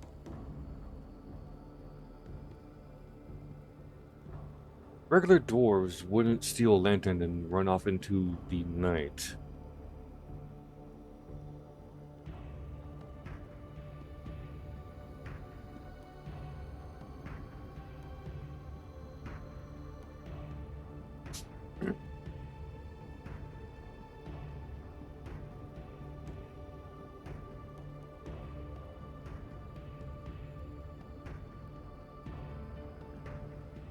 Simon is pretending to stealth. I mean, you think you're stealthing. Pretty sure I'm stealthing. You can always believe in yourself. Exactly. But I think the dwarf is doing better than you. Probably.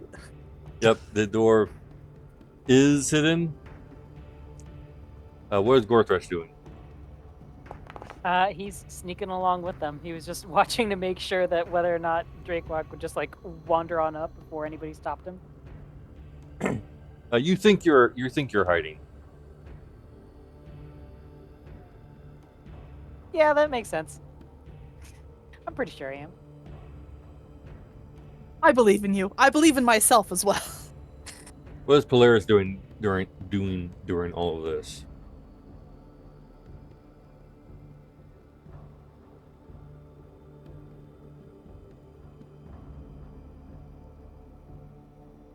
Polaris?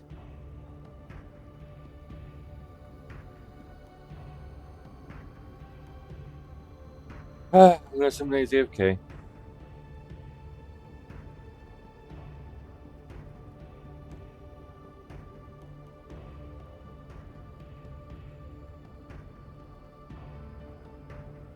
Not really feeling like talking at the moment, but I'll just be idly looking around. Okay.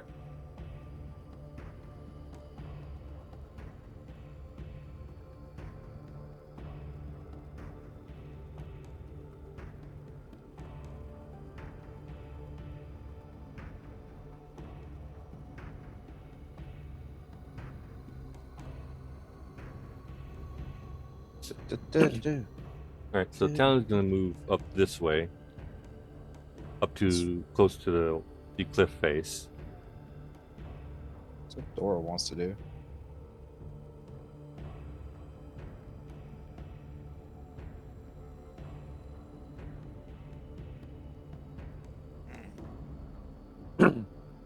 Yes, I know, but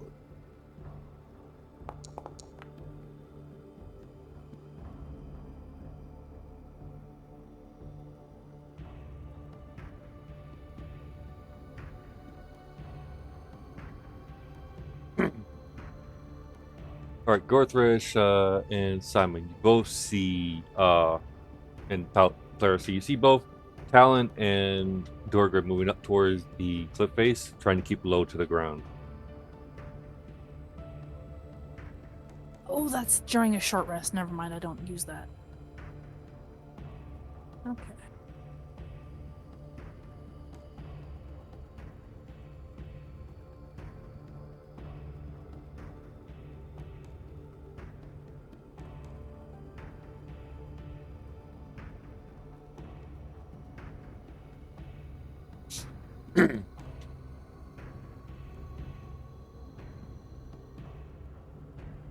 Alright, Dorgrid, where are you looking at?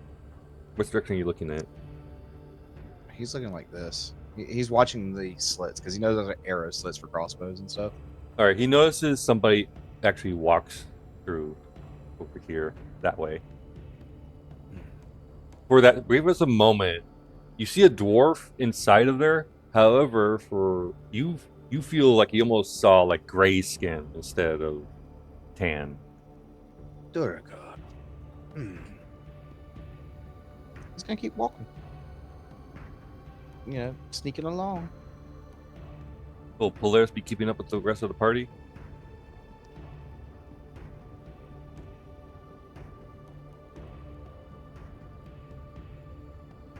I guess I can move Talon's going to move up here.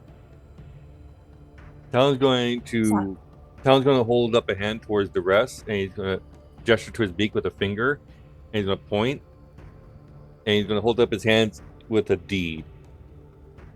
Like he's going to create like a D letter with his hand. So what are you doing with that ice block, Simon? Oh, well, it isn't ice yet, but I thought some portable cover would be in order.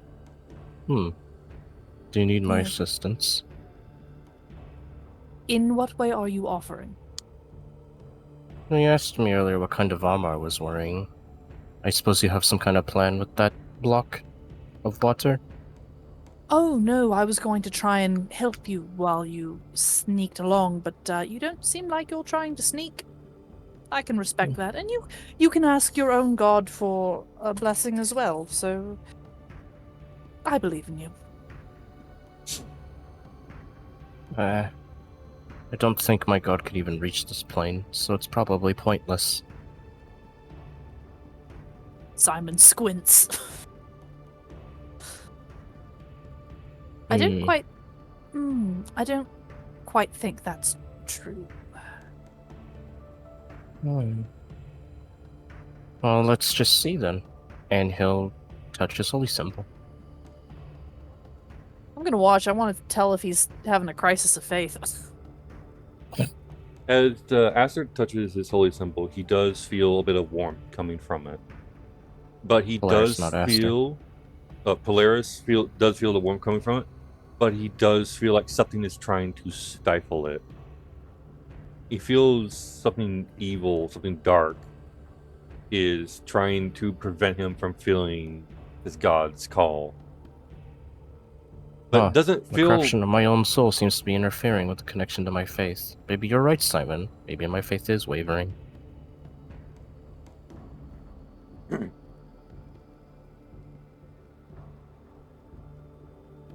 Just shrugs and starts walking forward again. Is he trying Simon's to be... gotta. Is he trying to be quiet about it, or is he just walking normally? Oh no, I said that plainly to Simon, openly. Simon's got a what look on his face. No, I mean, is Polaris trying to be quiet when he's walking, or is he just walking normal?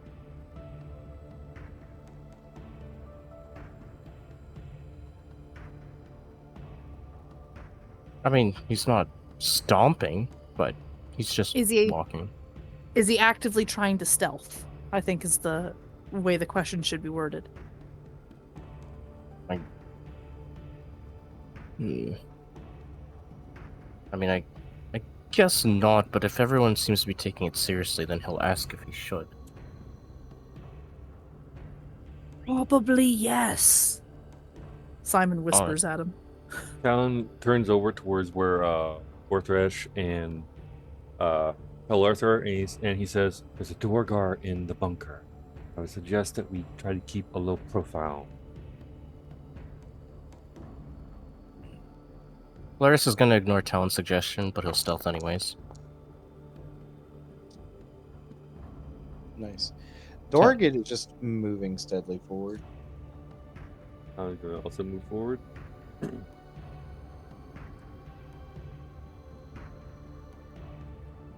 There's no door. Storm Eater's gonna hunker down, like hunched over, and try his best to stealthily follow along. All right, Gorgrid. As you get up to here, you see like bars on this wall, and you see another Duergar staring straight out, looking down this way. Wonderful. Is there a way to access this, or is it just like straight walls except the arrow slots? Straight walls except for the arrow slots. There is no way to get inside this bunker from out here. We got a problem. There's a fortress here, a Duergar fortress.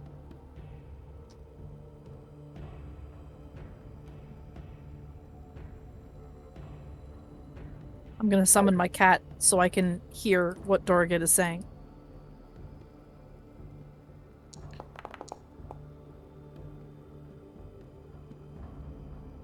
Cat's stealthier than you, at least. Actually, no, I rolled a 9, thank you. What kind of cat do you have? I have a Not winged a- cat. Not a good one. We have a problem. There's a fortress here. You're shuffling from the inside of the bunker to your left.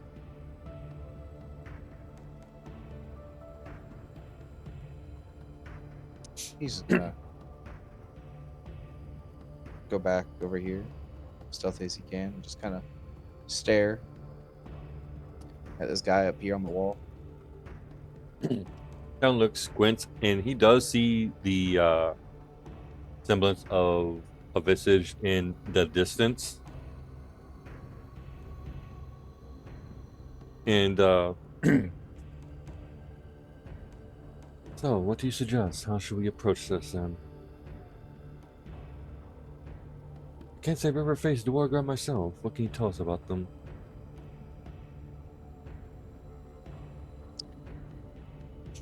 I'm what we call a. Give me a sec, 'cause I'm trying to make sure I have it correct. 'Cause a mountain dwarf. We build into the mountains and stuff. These guys, they live in the Underdark with the drow. Often work with them. Don't grow as good of a beard, though. Shame that.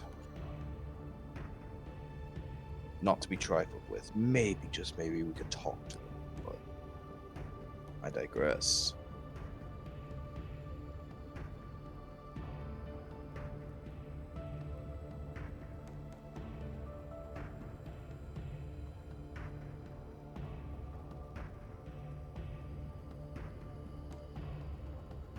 Blitz, you can also see inside of the slits through here. You see the form of a dwarf staring out,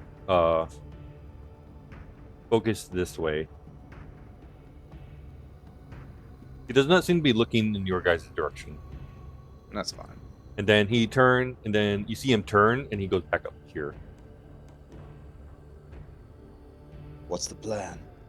I'm gonna turn to Simon and say, yeah, I definitely think we have company in this area. We should be careful. I agree. Talon moves up over here, and he makes a beckoning gesture towards Simon and Polaris.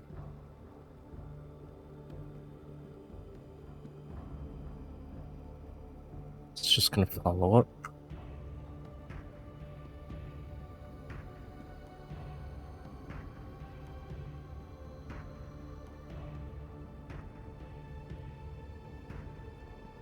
I know that block of water isn't to scale, but I just genuinely think you're just carrying like a giant ice cube with you around. Soon. But that does seem in line for Simon. It's a 5-foot cube of water Is with it a on- rock in the middle.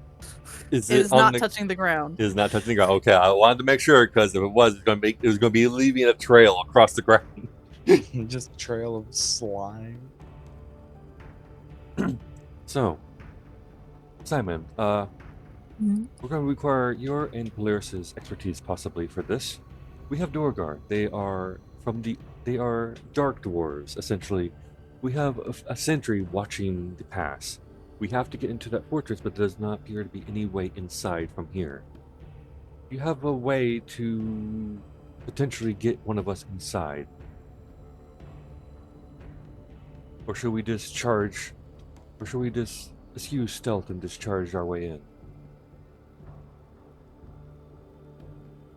Simon squints, opens his mouth, closes his mouth, looks to Polaris.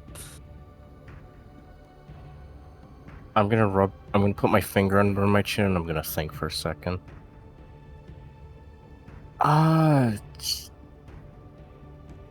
The closest I can offer is maybe an enhancement in one's skills. But it's the most I can probably do. Unless we want to create some kind of distraction.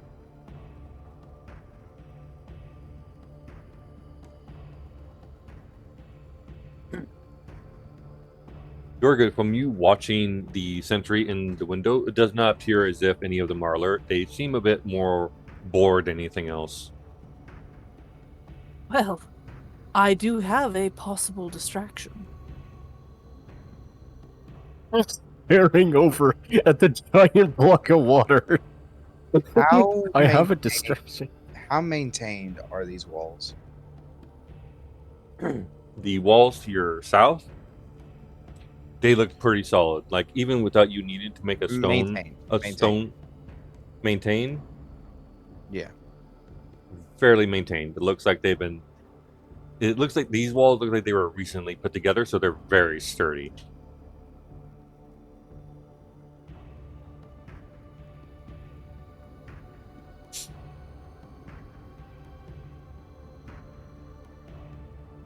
Let's see.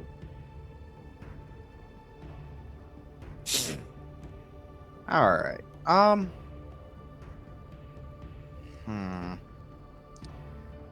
I think, honestly, we just make our presence known. They might work with us. I could try to suppress them, but I don't have many means to really distract them. I could offer enhancements to one of your stealths, probably Talon. I could absolutely cause a distraction. It would only take about a minute to set up, however. Talon is on the ground. He's looking around. I think it might be best for us to come back here during the night.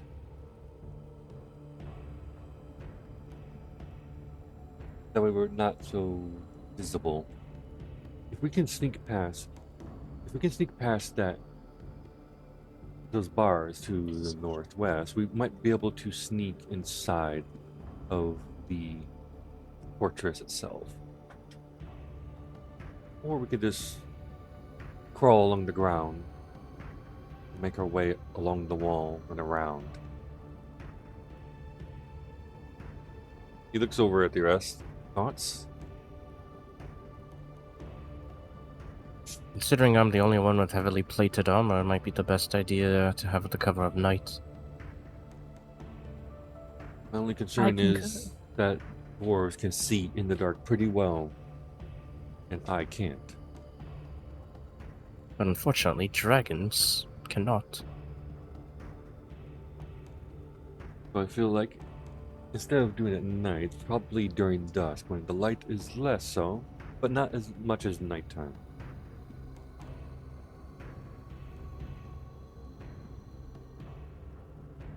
Shrug. What's the party gonna do? I think that sounds quite reasonable. We could also have your Malkin. This is as white as the snow. We could have it get closer to see what is awaiting You us know- further ahead. I could send Tatsuo to sneak around. No. We're not risking Tatsuo alone. Good point. I would have to concur with Simon, unfortunately. As much as I do trust Tatsuo's ability and skills, but these are unknowns, and he is currently dealing with his own condition. I would rather not have it be exacerbated by stress from combat, or if he gets surrounded, for example. I see. I cast guidance on the Malkin. Okay. What do you have the Malkin do? I'm gonna have the Malkin sneak along the edge. These guys, they seem like they're looking down at the path, or like, are they including the air in their search? They're just looking like down this way. Okay, then I'm gonna have Malkin go up over their head and fly. And try and fly sneakily, if at all possible. The Malkin is small enough to where you are fairly confident they probably won't be able to see it if it's flying up above.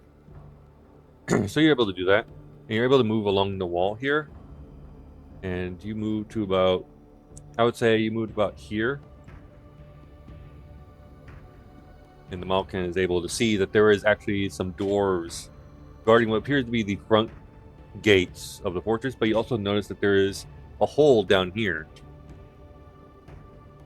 that is about 5 feet down. But the dwarves over here are too busy talking to each other, and they're just lazily looking this way. You do notice that there is a road stretching along the path here. Okay. All right. Simon's eyes go like pitch black, and he very quietly says, "Please note, I can neither see nor hear at the moment as I am looking through Malkin's senses. There appears to be a drainage culvert of some kind that they are ignoring. It might be a tight fit for some of the broader-shouldered of us, but at nighttime we might be able to sneak in. I can try to send Malkin to go and check it out. It might be Tap our me on the best. shoulder if yes." Talon walks over and he will tap Simon on the shoulder. Malkin will try and go up so that they're like over the edge of the bars. Mm-hmm. So like the ceiling would be blocking the line of sight. Yep. And is gonna try and go across. You can easily do that, like the dwarf that's sentry there. Like no one can hear them moving back and forth, but they don't even pay much mind, or they don't even know that they're there. Okay, and then I'm gonna go send Malkin to check it out. Inside of the little drainage area, it's wide enough to fit like their party comfortably. Like even Gorthas could stand upright in here. And it leads up into a well that leads what the Malkin can only assume is the fortress itself. But there is no rope, so they would have to climb up. Okay, Simon will go. This appears to go up into a well. I could probably climb up and anchor a rope so that the rest of you can make the trip.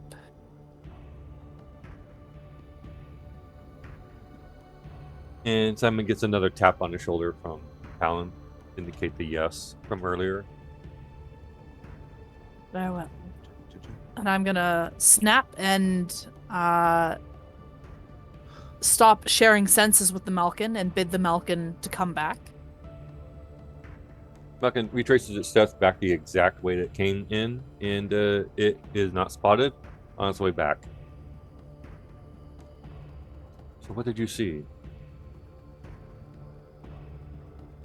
Oh, I thought I was relaying that all to you. I apologize. I must not have been speaking loud enough. But there's a well. Any additional forces outside Look to be about 4 or 5 of them. Which brings the total up to 5 or 6, I believe. It's a small fortress. There's going to be more than that. But the last thing they'd expect if we want to actually attack them is attacks from inside.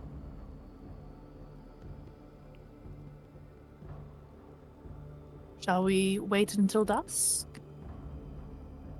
Are we waiting here? No, I think we should probably make our way back. Probably this I see a little area, a little crook area around here that might suit our purposes better. That way it's not in eyesight of the sentries, and it's a good bit away from the bunker that allow us to sit down and plot and plan with relative secrecy. I shall follow you at a little bit of a distance. Alright, Alan is indicating this spot right here is where he is going to have them nestle into a crook. Like it's a little It appears like a little crook, like corner, amidst the mountains. So the party can easily and safely tuck in there and wait for it to get darker.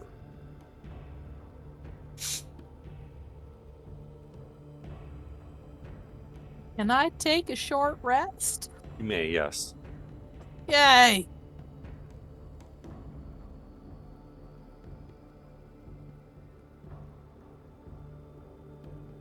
So during much of the day, as time is passing, Talon will be spending that time primarily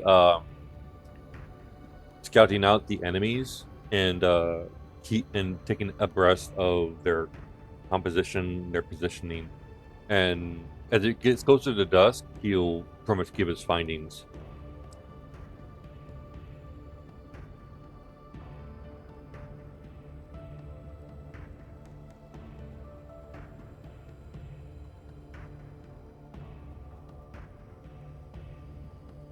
Simon casts Prestidigitation twice every hour on the hour.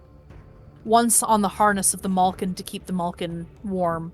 Once on the rock inside the shape water to keep it from freezing. Okay. And then a third time so that they can curl around it. Like...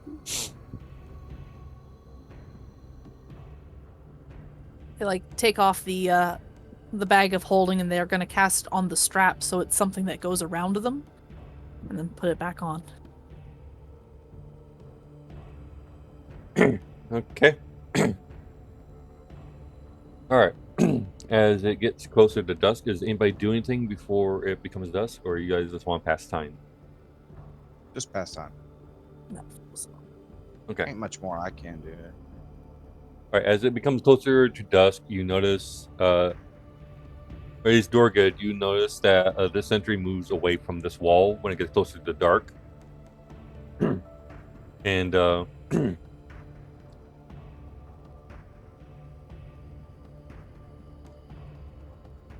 and the sentry movement that you heard from down here has completely stopped. As my phone falls over and tries to smack something. Give me a second.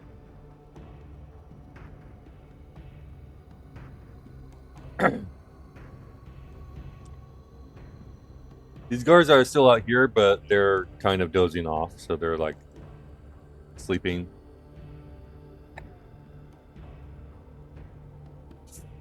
Nope, that's not that one. Like that. Like this.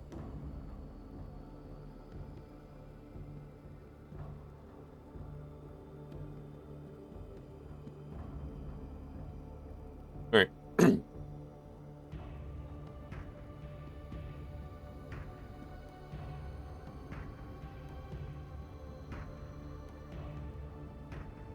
Alright, so what does the party do?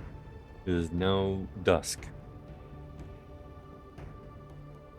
I would like to guidance myself so that I can sneak. Sure. Everybody at this point may may re-roll their sneak checks or stealth checks. I'll make this a disadvantage. 13, you'd still be considered mostly stealth. A bit worse off than before, though.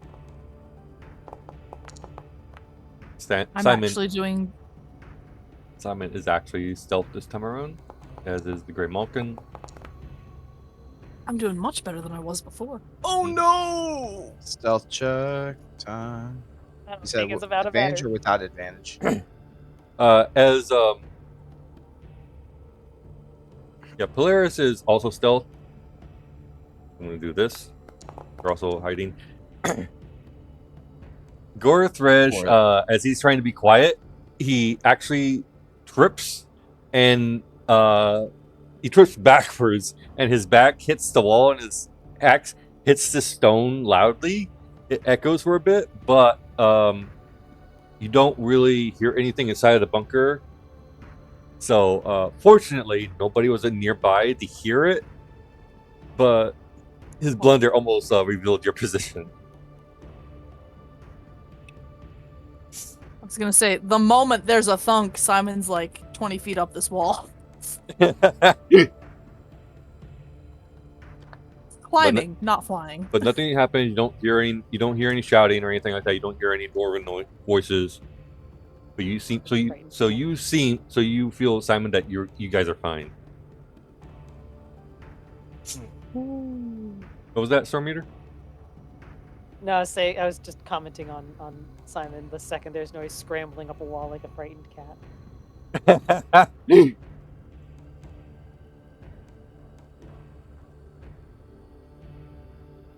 All right, and Talon will start. Talon is going to actually go prone.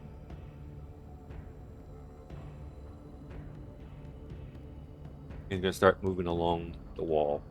That's here.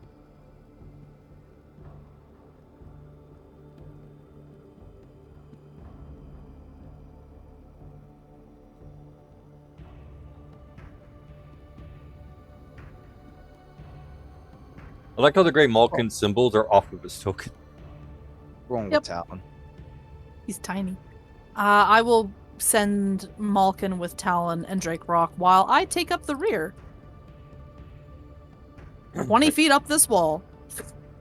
Right, Talon goes this way. He keeps to the wall. And he makes a gesture that it's okay by beckoning. Ah!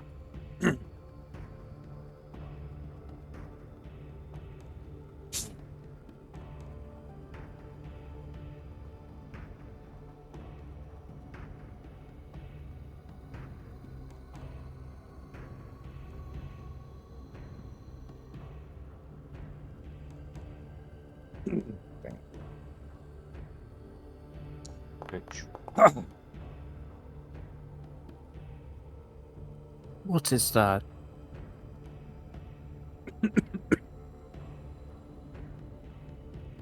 What are you looking for? What are you looking at? As I cross through, as I'm trudging through the wall, I guess I peer in through what looks like a window, I assume, and I can it's- see a figure or something, so I'm looking at it. It's a bit above you, like about 5 feet above you, but you can see a figure over here seen on what looks like to be a chair in the corner, just playing with some cards or dice, and you recognize it to be a gray-skinned dwarf with a snow white beard that is barely awake. Looks incredibly bored. I'm gonna give a bit of room for Simon to take a look if they want to, as I kind of nudge forward. And then, okay. I'm just gonna use that same perception check to examine or look at whoever that is. Same deal. They're sitting in a chair, but they're drinking from a mug of mead or something like that, and they're just leaning back against the wall. You notice that this one is female. I'm just gonna relay that to the party because I don't know how exactly I'd say it, but stay alert. There's some figures in that room. Best we remain as quiet as possible. I give them a thumbs up. Continue sneak-a-snacking. As you guys get closer, you do notice that there are 2 guards in front of the gates here, and they appear to be like there's like, have you ever seen a guard standing up with their head just cocked to the side and they're just going? That's what these 2 are doing. They're not very good guards. Talon just sneaks up. Sorry, that's not what I do.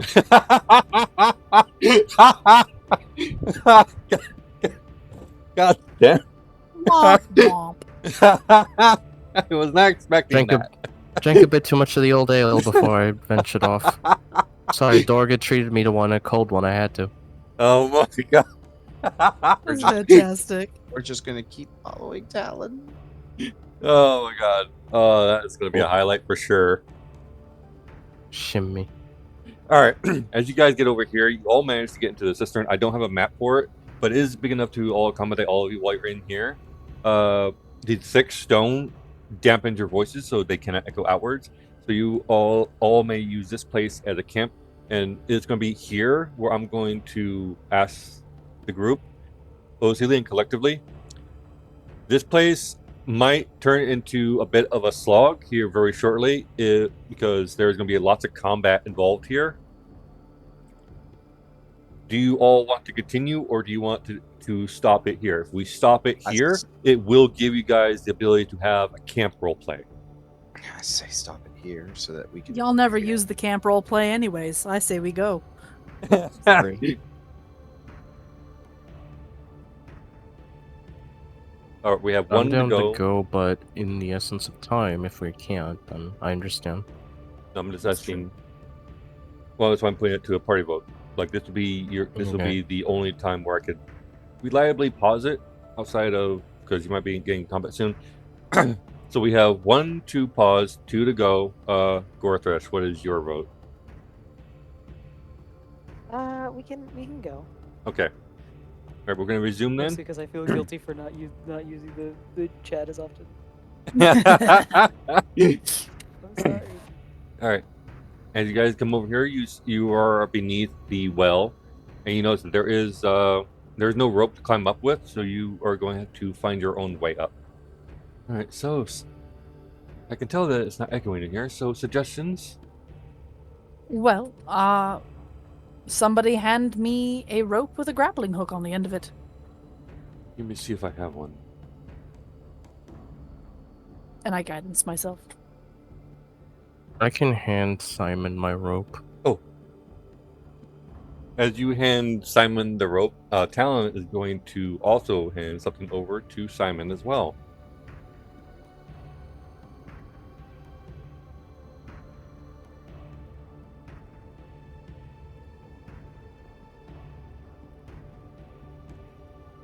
You see him hand him a kit that has like hooks and other things.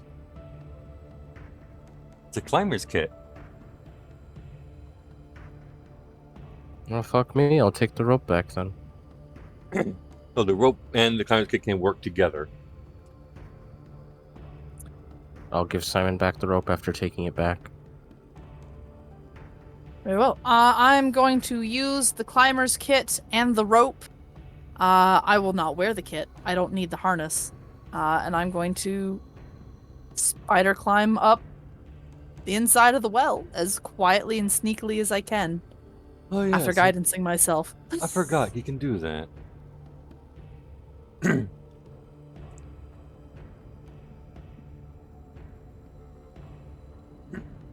right, you managed to. As I stopped hitting the ASC button, putting myself into a reload, trying to tell me to reload this thing. You managed to easily climb up it, and you get to the top of the well, and I'm gonna plop you. Like you're not gonna be visible to any entities just yet.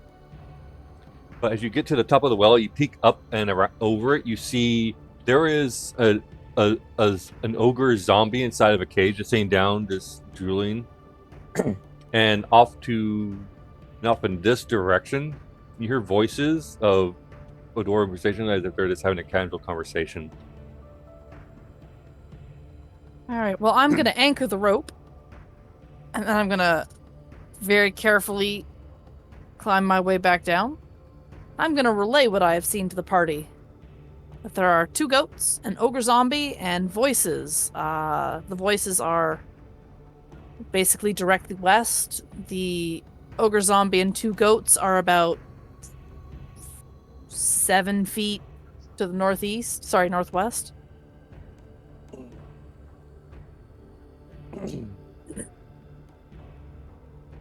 Right, who shall go up first?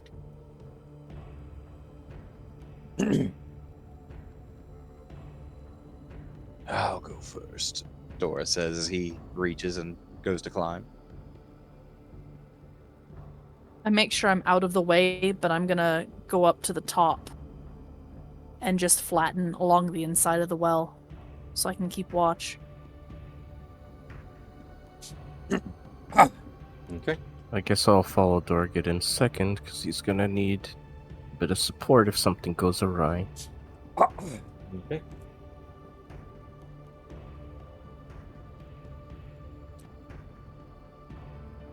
Talon will look over at Gorthus. I'll pick up the rear. Go on then.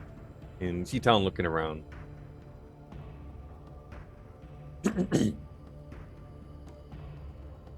Does Talon go before the blob of water? Or after? He'll go before. So I'll Okay. move Gorthresh up here because this game is starting to get crowded in this spot, and Town moves right there. As you guys come in here, also notice there is a lever on like around here that you think likely controls the drawbridge, which is right here. But you see multiple pathways. You see a hallway to your right, which is this way. You see a hallway over here, and you see another one going that way. What does the party do? Well, we are definitely not splitting up. No, we're not. So it comes to the question: which direction should we go first? Coin flip? Is there a way I can? I'm like, is the cage the ogre zombies in? Is it like freestanding, or are the goats also in it? The goats are in their own separate cages. The Goger zombie is just kind of just sitting there, like he doesn't even acknowledge that your presence at all. Okay. Is there a lock on this cage? On the ogre's cage? No, it's more like a lever on it. Okay. The goat's cages are locked, however. Okay. I'm going to try and here. Actually, I'm going to double check to see if I can do that. Where's my spells? You freeze the water provided there are no creatures in it. Okay. I am going to take some of my water cube and I'm going to try and freeze the ogre's cage door shut so that it would take a massive effort to open it. All right, it will use up your entire water cube, but you can do so. So you managed to freeze this lever solid, and you are fairly confident that the ogre will not be leaving the cage. All right. All right, which way?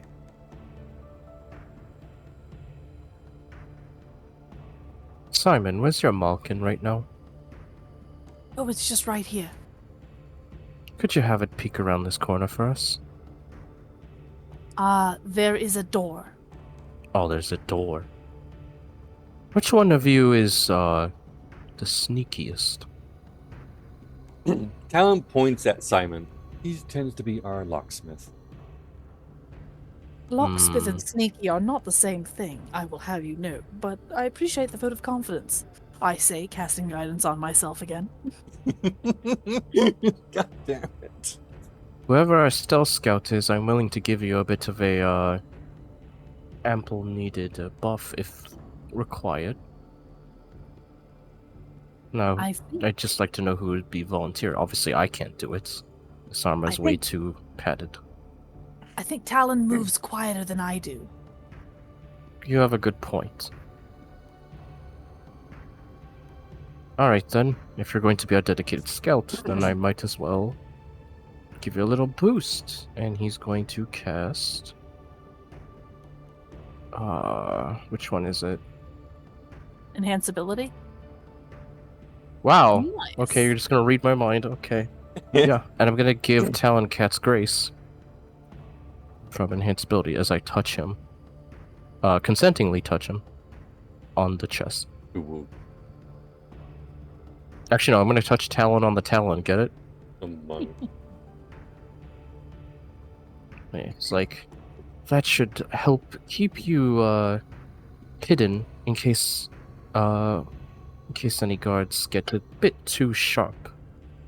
You see Talon putting away his pistol and the ammunition for it into his bag, and you see him take out his crossbow again.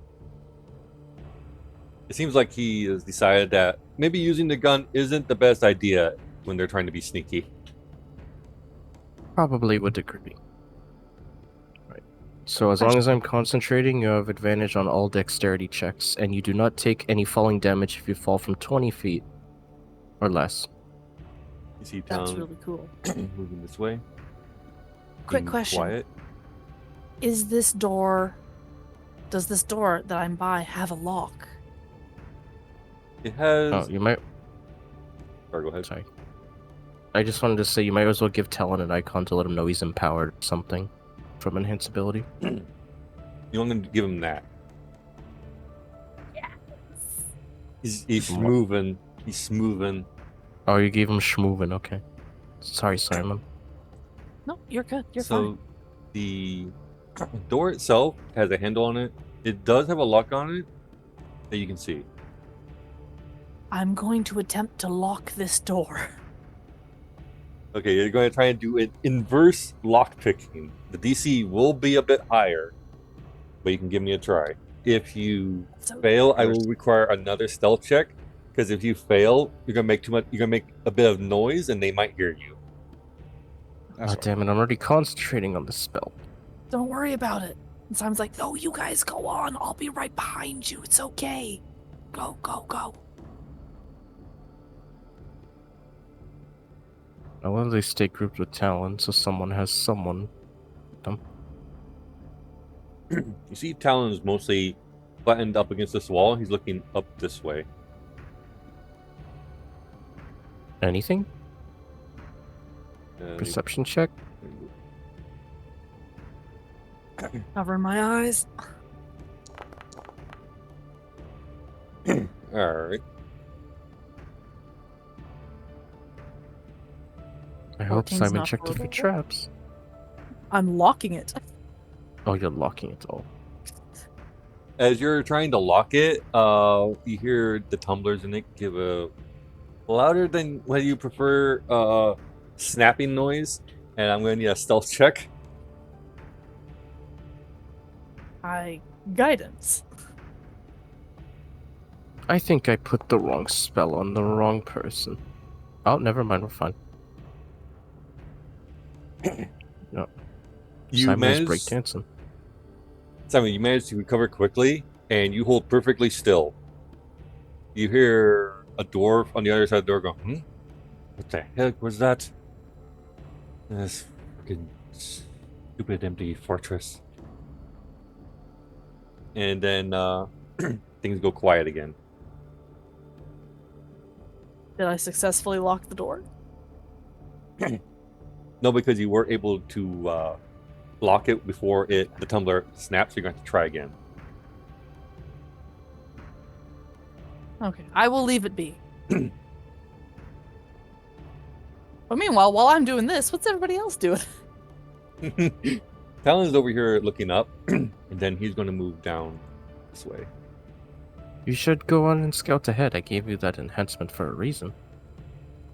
Yes, that's why I'm going to go over here.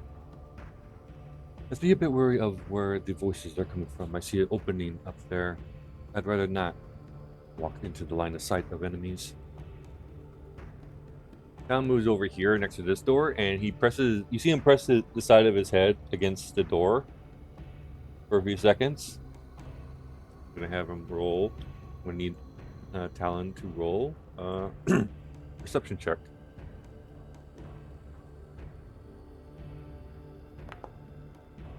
Oh yeah, he hears everything. Jesus Christ. 24.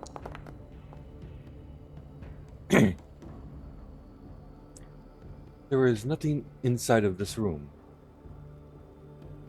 And you see Talon slowly, like, he turns the knob on the door, slowly opens it. The door does not creak at all. These doors are well oiled. As he opens it up, it's completely silent. It leads into an empty room as he looks around. There's lots of doors in this room, and a stairway to the left, or rather on my right. He gestures this way.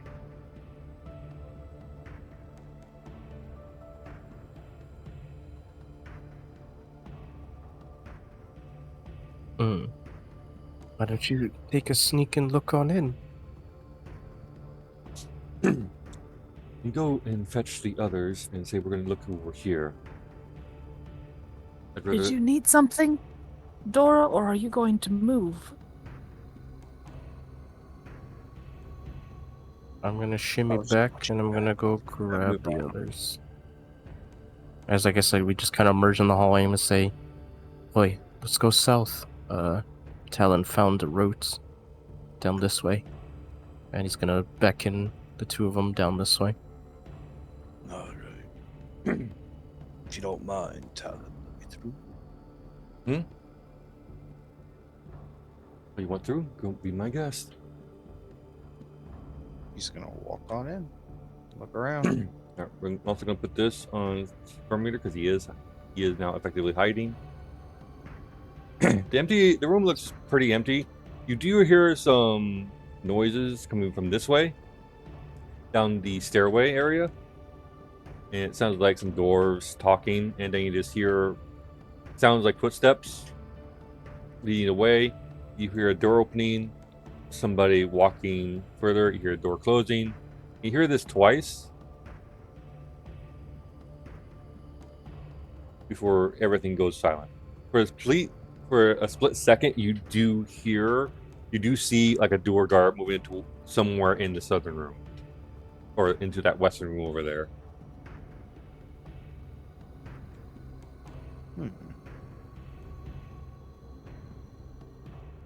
What's the plan, Dorgit? I don't know. I really don't. So Talon, I'm you might going. want. Oh, go ahead. Oh, go ahead. No, it's No, okay. you. Okay, I mean, Talon, you are a scout. Maybe check one of these doors for us. I'm gonna check this hallway first.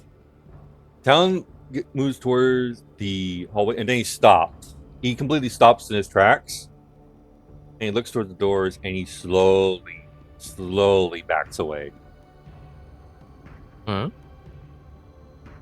Those who don't What's the know, matter? I have the ability to sense presence of things through physical barriers.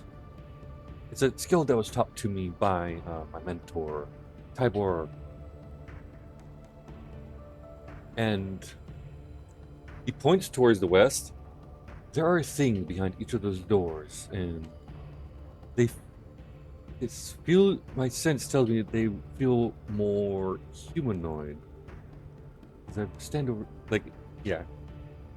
I was just doing that just for the stream's sake, just so I could see it. I know there's presence behind those doors. I just don't know what they are. Hmm. Well, last thing we want to do is run into unwanted company, so... And then he's gonna, like, peek through the doorway and look at Simon.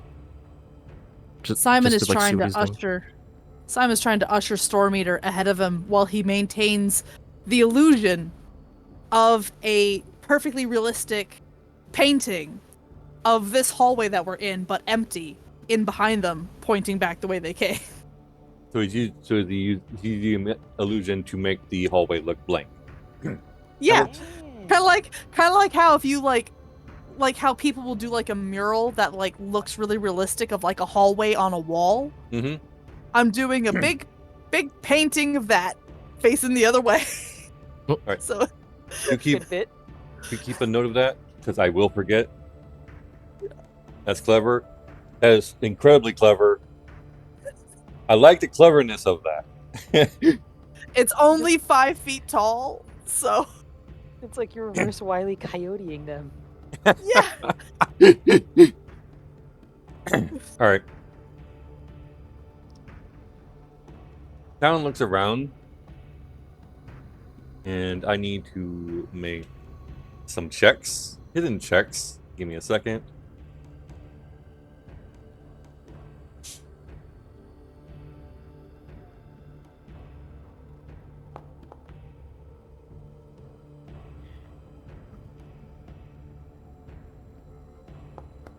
My headset's about to die, and it is getting close to bedtime for me. Yeah, we're Oh, about shit. we're about to end, but before we do, this is one more thing I have to do. As And you know, really, we could also like have a not quite camp here as well. yeah,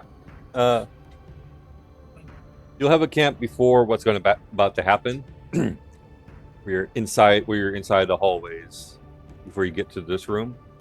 But this door opens. And then this door opens, and this one, and this one, and this one, and this one, and this one. And you see these things burst out of the rooms. They don't say anything, they just come out of the rooms. It seems that, like how Talon sensed them, they sensed him too. As a sort of what's it called? As sort of like battle. I can't say battle mage. I'm not a mage. Sorry. As a sort of holy knight reflex, Polaris has sort of been trained to instinctively cast bless whenever he feels like he's about to approach or is about to enter imminent danger. So he's gonna immediately stop casting that what's it called? That enhance ability, and he's gonna quickly switch over. And he's gonna cast bless. Go for it. Because you're about to be thrown into combat. Yeah, I know. We'll do initiative, and then we're going to improve night. Basically, it's a soldier instinct. He's gonna cast bless on Talon, Dorgid, and Gorthresh. He's like, all right, battle time, and he's gonna swing his long sword, smack it against his shield twice. Use this symbol for your bless.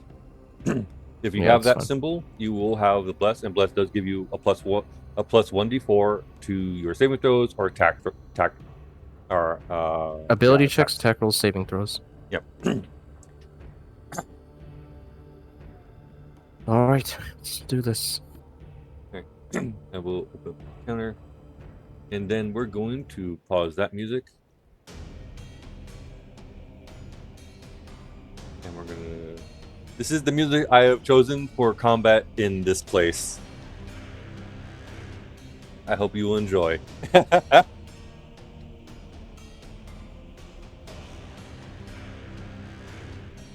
Hey, look at it. For once, I did not keep it stuck on a different screen during a session. I have a bad habit of doing that. All right. Should we do the initiative roll so we have it ready for next time, or? Yes. Everybody roll initiative, please. Oh, Jesus, Talon. Alright, I'm gonna pop out and turn my headset off so I can get charged. Y'all have a wonderful night. Are you going to give... I will... Okay, Dorgan. See you. Wish you a good night. Yeah. Wish you a good rest. You want to roll your initiative before you go? My initiative got cucked again. Close out. I've got to get up before my headset dies because I can't RP or hear anything once it dies. All right, I'll see you later at Tread. I will be opening up the camp once we're done here. And I'll also roll for you. Cool. I also figured out how to do group initiative rolls. Because the combat has something with the Grey Malkin in the room, I will require the Grey Malkin to have an initiative as well. But it will act on I just need it in the initiative order so I know it's there. But it will act on your turn, Simon. So you can. So I will update it to mirror your initiative.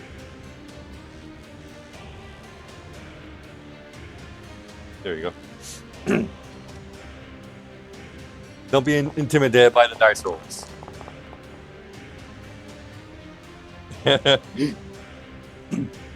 Alright, so as you guys, this is what happens as you guys watch as these doors open and these things come bursting out. They looked like creatures that were once humanoid, but are now covered in these fungal growths. Their eyes are blank, and they're wielding only a single weapon, which is apparently a spear.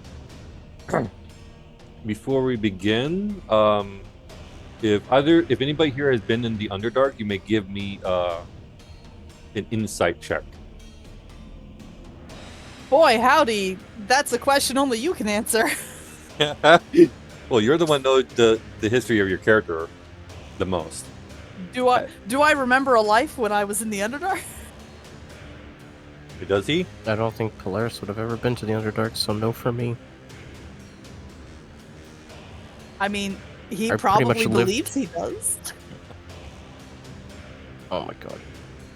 I know I've just been around Waterdeep. That's about it. Since nobody's been in Underdark, nobody will be able to make the roll for now, but that will be what we're going to end it for tonight. I did say we're going to go into 8:30, but we lost Red, unfortunately, and I kind of want him here for this combat because I have this dungeon has been upped in difficulty by quite a bit.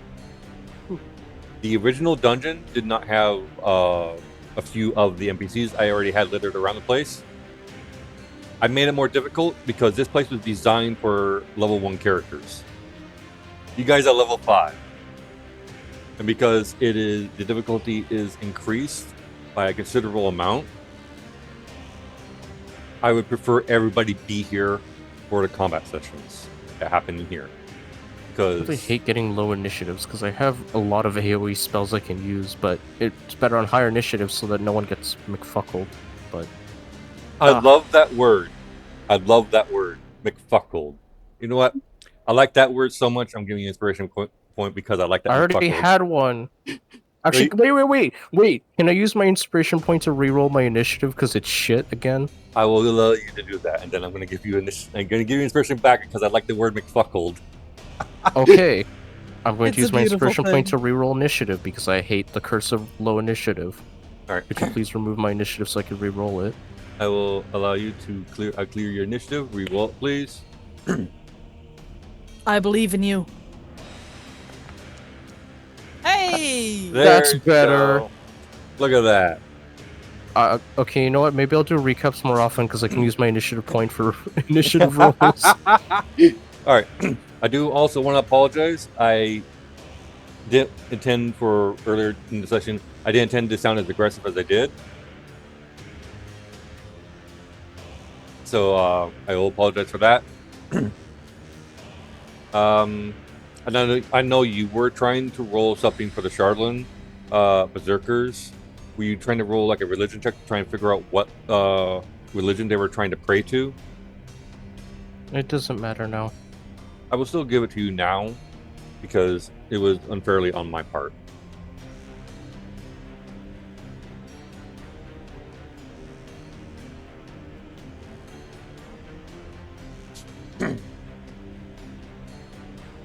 But yes, I'm gonna bring us back to the main screen. Where is it? Oh, here it is. Okay. All right. And bring it back over here. So, you guys have finally made your way into a Duergar fortress that they're following the tracks that Talon has been following for the last few days. By the way, the module said that travel was only supposed to have taken a day to get there. I'm like, that does not look like a day's travel to me. It takes longer to travel across a large expanse of ground. So that's why I made it take a little bit longer. So how does everybody feel about the dungeon so far? I mean, I haven't done anything yet except Wile E. Coyote a fake thing, so... I do think that you guys are going to enjoy what's going to be here. Sorry, that was Jimbeck? No, so sorry. I was just saying, I'm feeling optimistic about the dungeon. It seems like it's got a pretty good start so far. Yeah. This dungeon is... I'm taking the experience I've been learning in Aster's campaign and applying it here. This is going to be my first time attempting to use fully homebrewed, not pseudo homebrewed, like NPC stats to try and catch up to the player's progression. If it works, see. So we're the test group. Yes, if it works here, I plan to also implement it for Aster's campaign. I've also been doing it there. I'm just trying to get a feel for combat balance because I do need to learn a bit more about how to balance NPCs. That is one of my weaknesses right now. That being said, I will be ending both the stream and the session tonight. We were only live for about like 2.5 hours, but I'm hoping that next time I might I'm gonna ask people are people okay with us starting an hour earlier than today? Yes. Yes. All right, then I will make the next session start at on 4 p.m. my time instead of 5 p.m. So we can also give Shred some additional time to also hang out and do more stuff before he has to go. It'll also give us a roughly around probably about almost 4 hours before he has to disperse. I think Yes. everyone would also love it if at some point this could become a weekly session instead of bi-weekly. I don't know. If, I mean, I don't know if I'm I'll not be able- gonna say no. like if you want me to make this bi-weekly, I am going to need help getting things set up. So essentially, You mean weekly? You said bi-weekly. if you want me It's to already get this, bi-weekly. if you want me to get this, make this a weekly session, I will need some assistance because right now I'm doing everything on my Okay. own. So if you, I can if you, get like resources set up, like I can get artificers set up if you need, yeah, or like what blood hunters or whatever. the only thing I need is I just need like the class abilities, subclasses, like all those features and spells like that, all put in, so that I can just click and drag and drop things onto NPCs as I create them, which takes far less time and energy from me to get set up. And I know Okay. people don't know this about Aster, but he has a passion for D&D I wish I had. I can't I've stop had many him. countless nights making homebrew. It's fun. I can't stop him from thinking. He literally eats, sleeps, and breathes D&D. That's Nice. why I think Simon and Aster would get along very well together. Simon has inspired me to. I want to create a T-shirt that says "I guidance myself." Oh my And then god! it has the guidance icon on it. All right, before we fully close out, I'm going to go over each player. Aster, any closing statements? I was the storm that was approaching. I am the storm that was here, and I am the storm that has left. And he's the Blargle Master. No, Windows! I don't need to know about antivirus. Go away. All right, Simon, any closing statements? I cast guidance on myself. Oh my fucking! Give me a second. I also try and lock the door. I like to imagine that Simon was like with that giant cube of water, like you were just trying to be like a TV salesman or something. Like, hi, Billy Mays here with a cube of water. I can't stop imagining Simon as basically being Stan from Monkey Island there. Oh my god.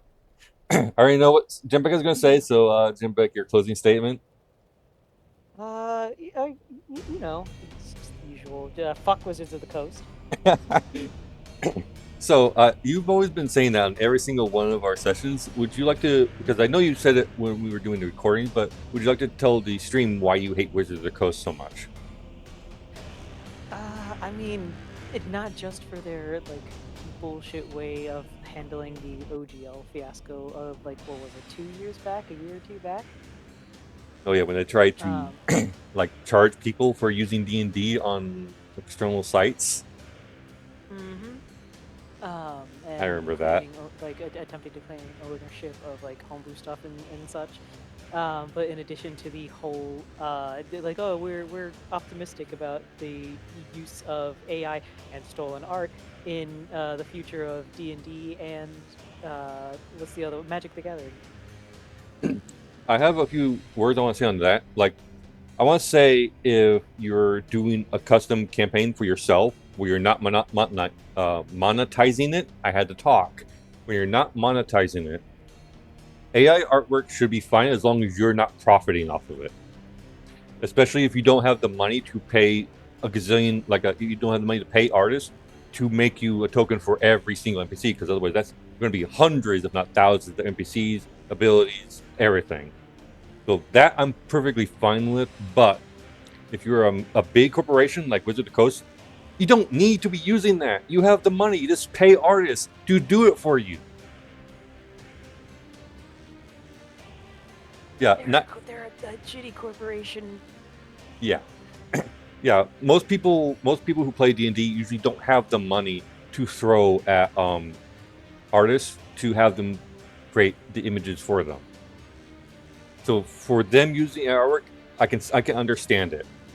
But for like a big mega corporation like Wizard of the Coast, no. They have no reason at all. So yeah. I will agree to that. Hashtag Wizards of the Coast for that one. They really fucked up. But they did. Continue to. But they keep making blunder after blunder after blunder. But for us, our next session will be. I think our Saltwater Marsh campaign is probably going to be clearing. Is probably going to be finishing up probably in the next 2 or 3 months. I don't think it's going to progress beyond that. Once that campaign has completed, I will be doing weekly sessions. However, if there is a Monday where we can't do a session because things happen on the Saltwater Marsh, I won't be hosting on that same day because I have to have it planned ahead of time so I can get into the right headspace for it. Because DMing is very draining, especially when you're handling combat. Because it is even more draining when you're handling combat. It's like one thing when you're just doing the roleplay aspect, because the roleplay aspect is like you're just responding to it like you're just verbally roleplaying. But when you're doing also handling combat, you're also handling all the mechanics. You're handling initiatives. You're telling people when to go. It becomes a lot more involved, and it can be a little more draining. That and yeah, and I want to see these. I want to see these 2 other nerds more often. I see Aster the nerd over there. I see him like almost every single day. But I don't get to hang out with Simon and Jimbeck often enough. Ever since the other campaign fell apart, and since I have stopped logging on to World of Warcraft, and since I don't see them on there anymore, we haven't had a chance to actually hang out anymore these days. I wish we could change I that. also work really weird hours and go to bed usually at like 6 o'clock. Oh my god. Your sleep schedule is mine right now. I Speaking can't wait of- when the next session starts so I can drink a potion and just go. Oh my. Oh my god. Aster and his soundboard. Anyway, that's going to be it for us for tonight, folks. I hope to see you in the next D&D session. Until then, ta-ta. Goodbye, everybody. See ya. Mwah! I love you, peach scones. Also, we're going to raid out. We're going to raid... he's currently live. We're going to raid him. Gee, I wonder who you're gonna raid. I'm stopping the recording as well.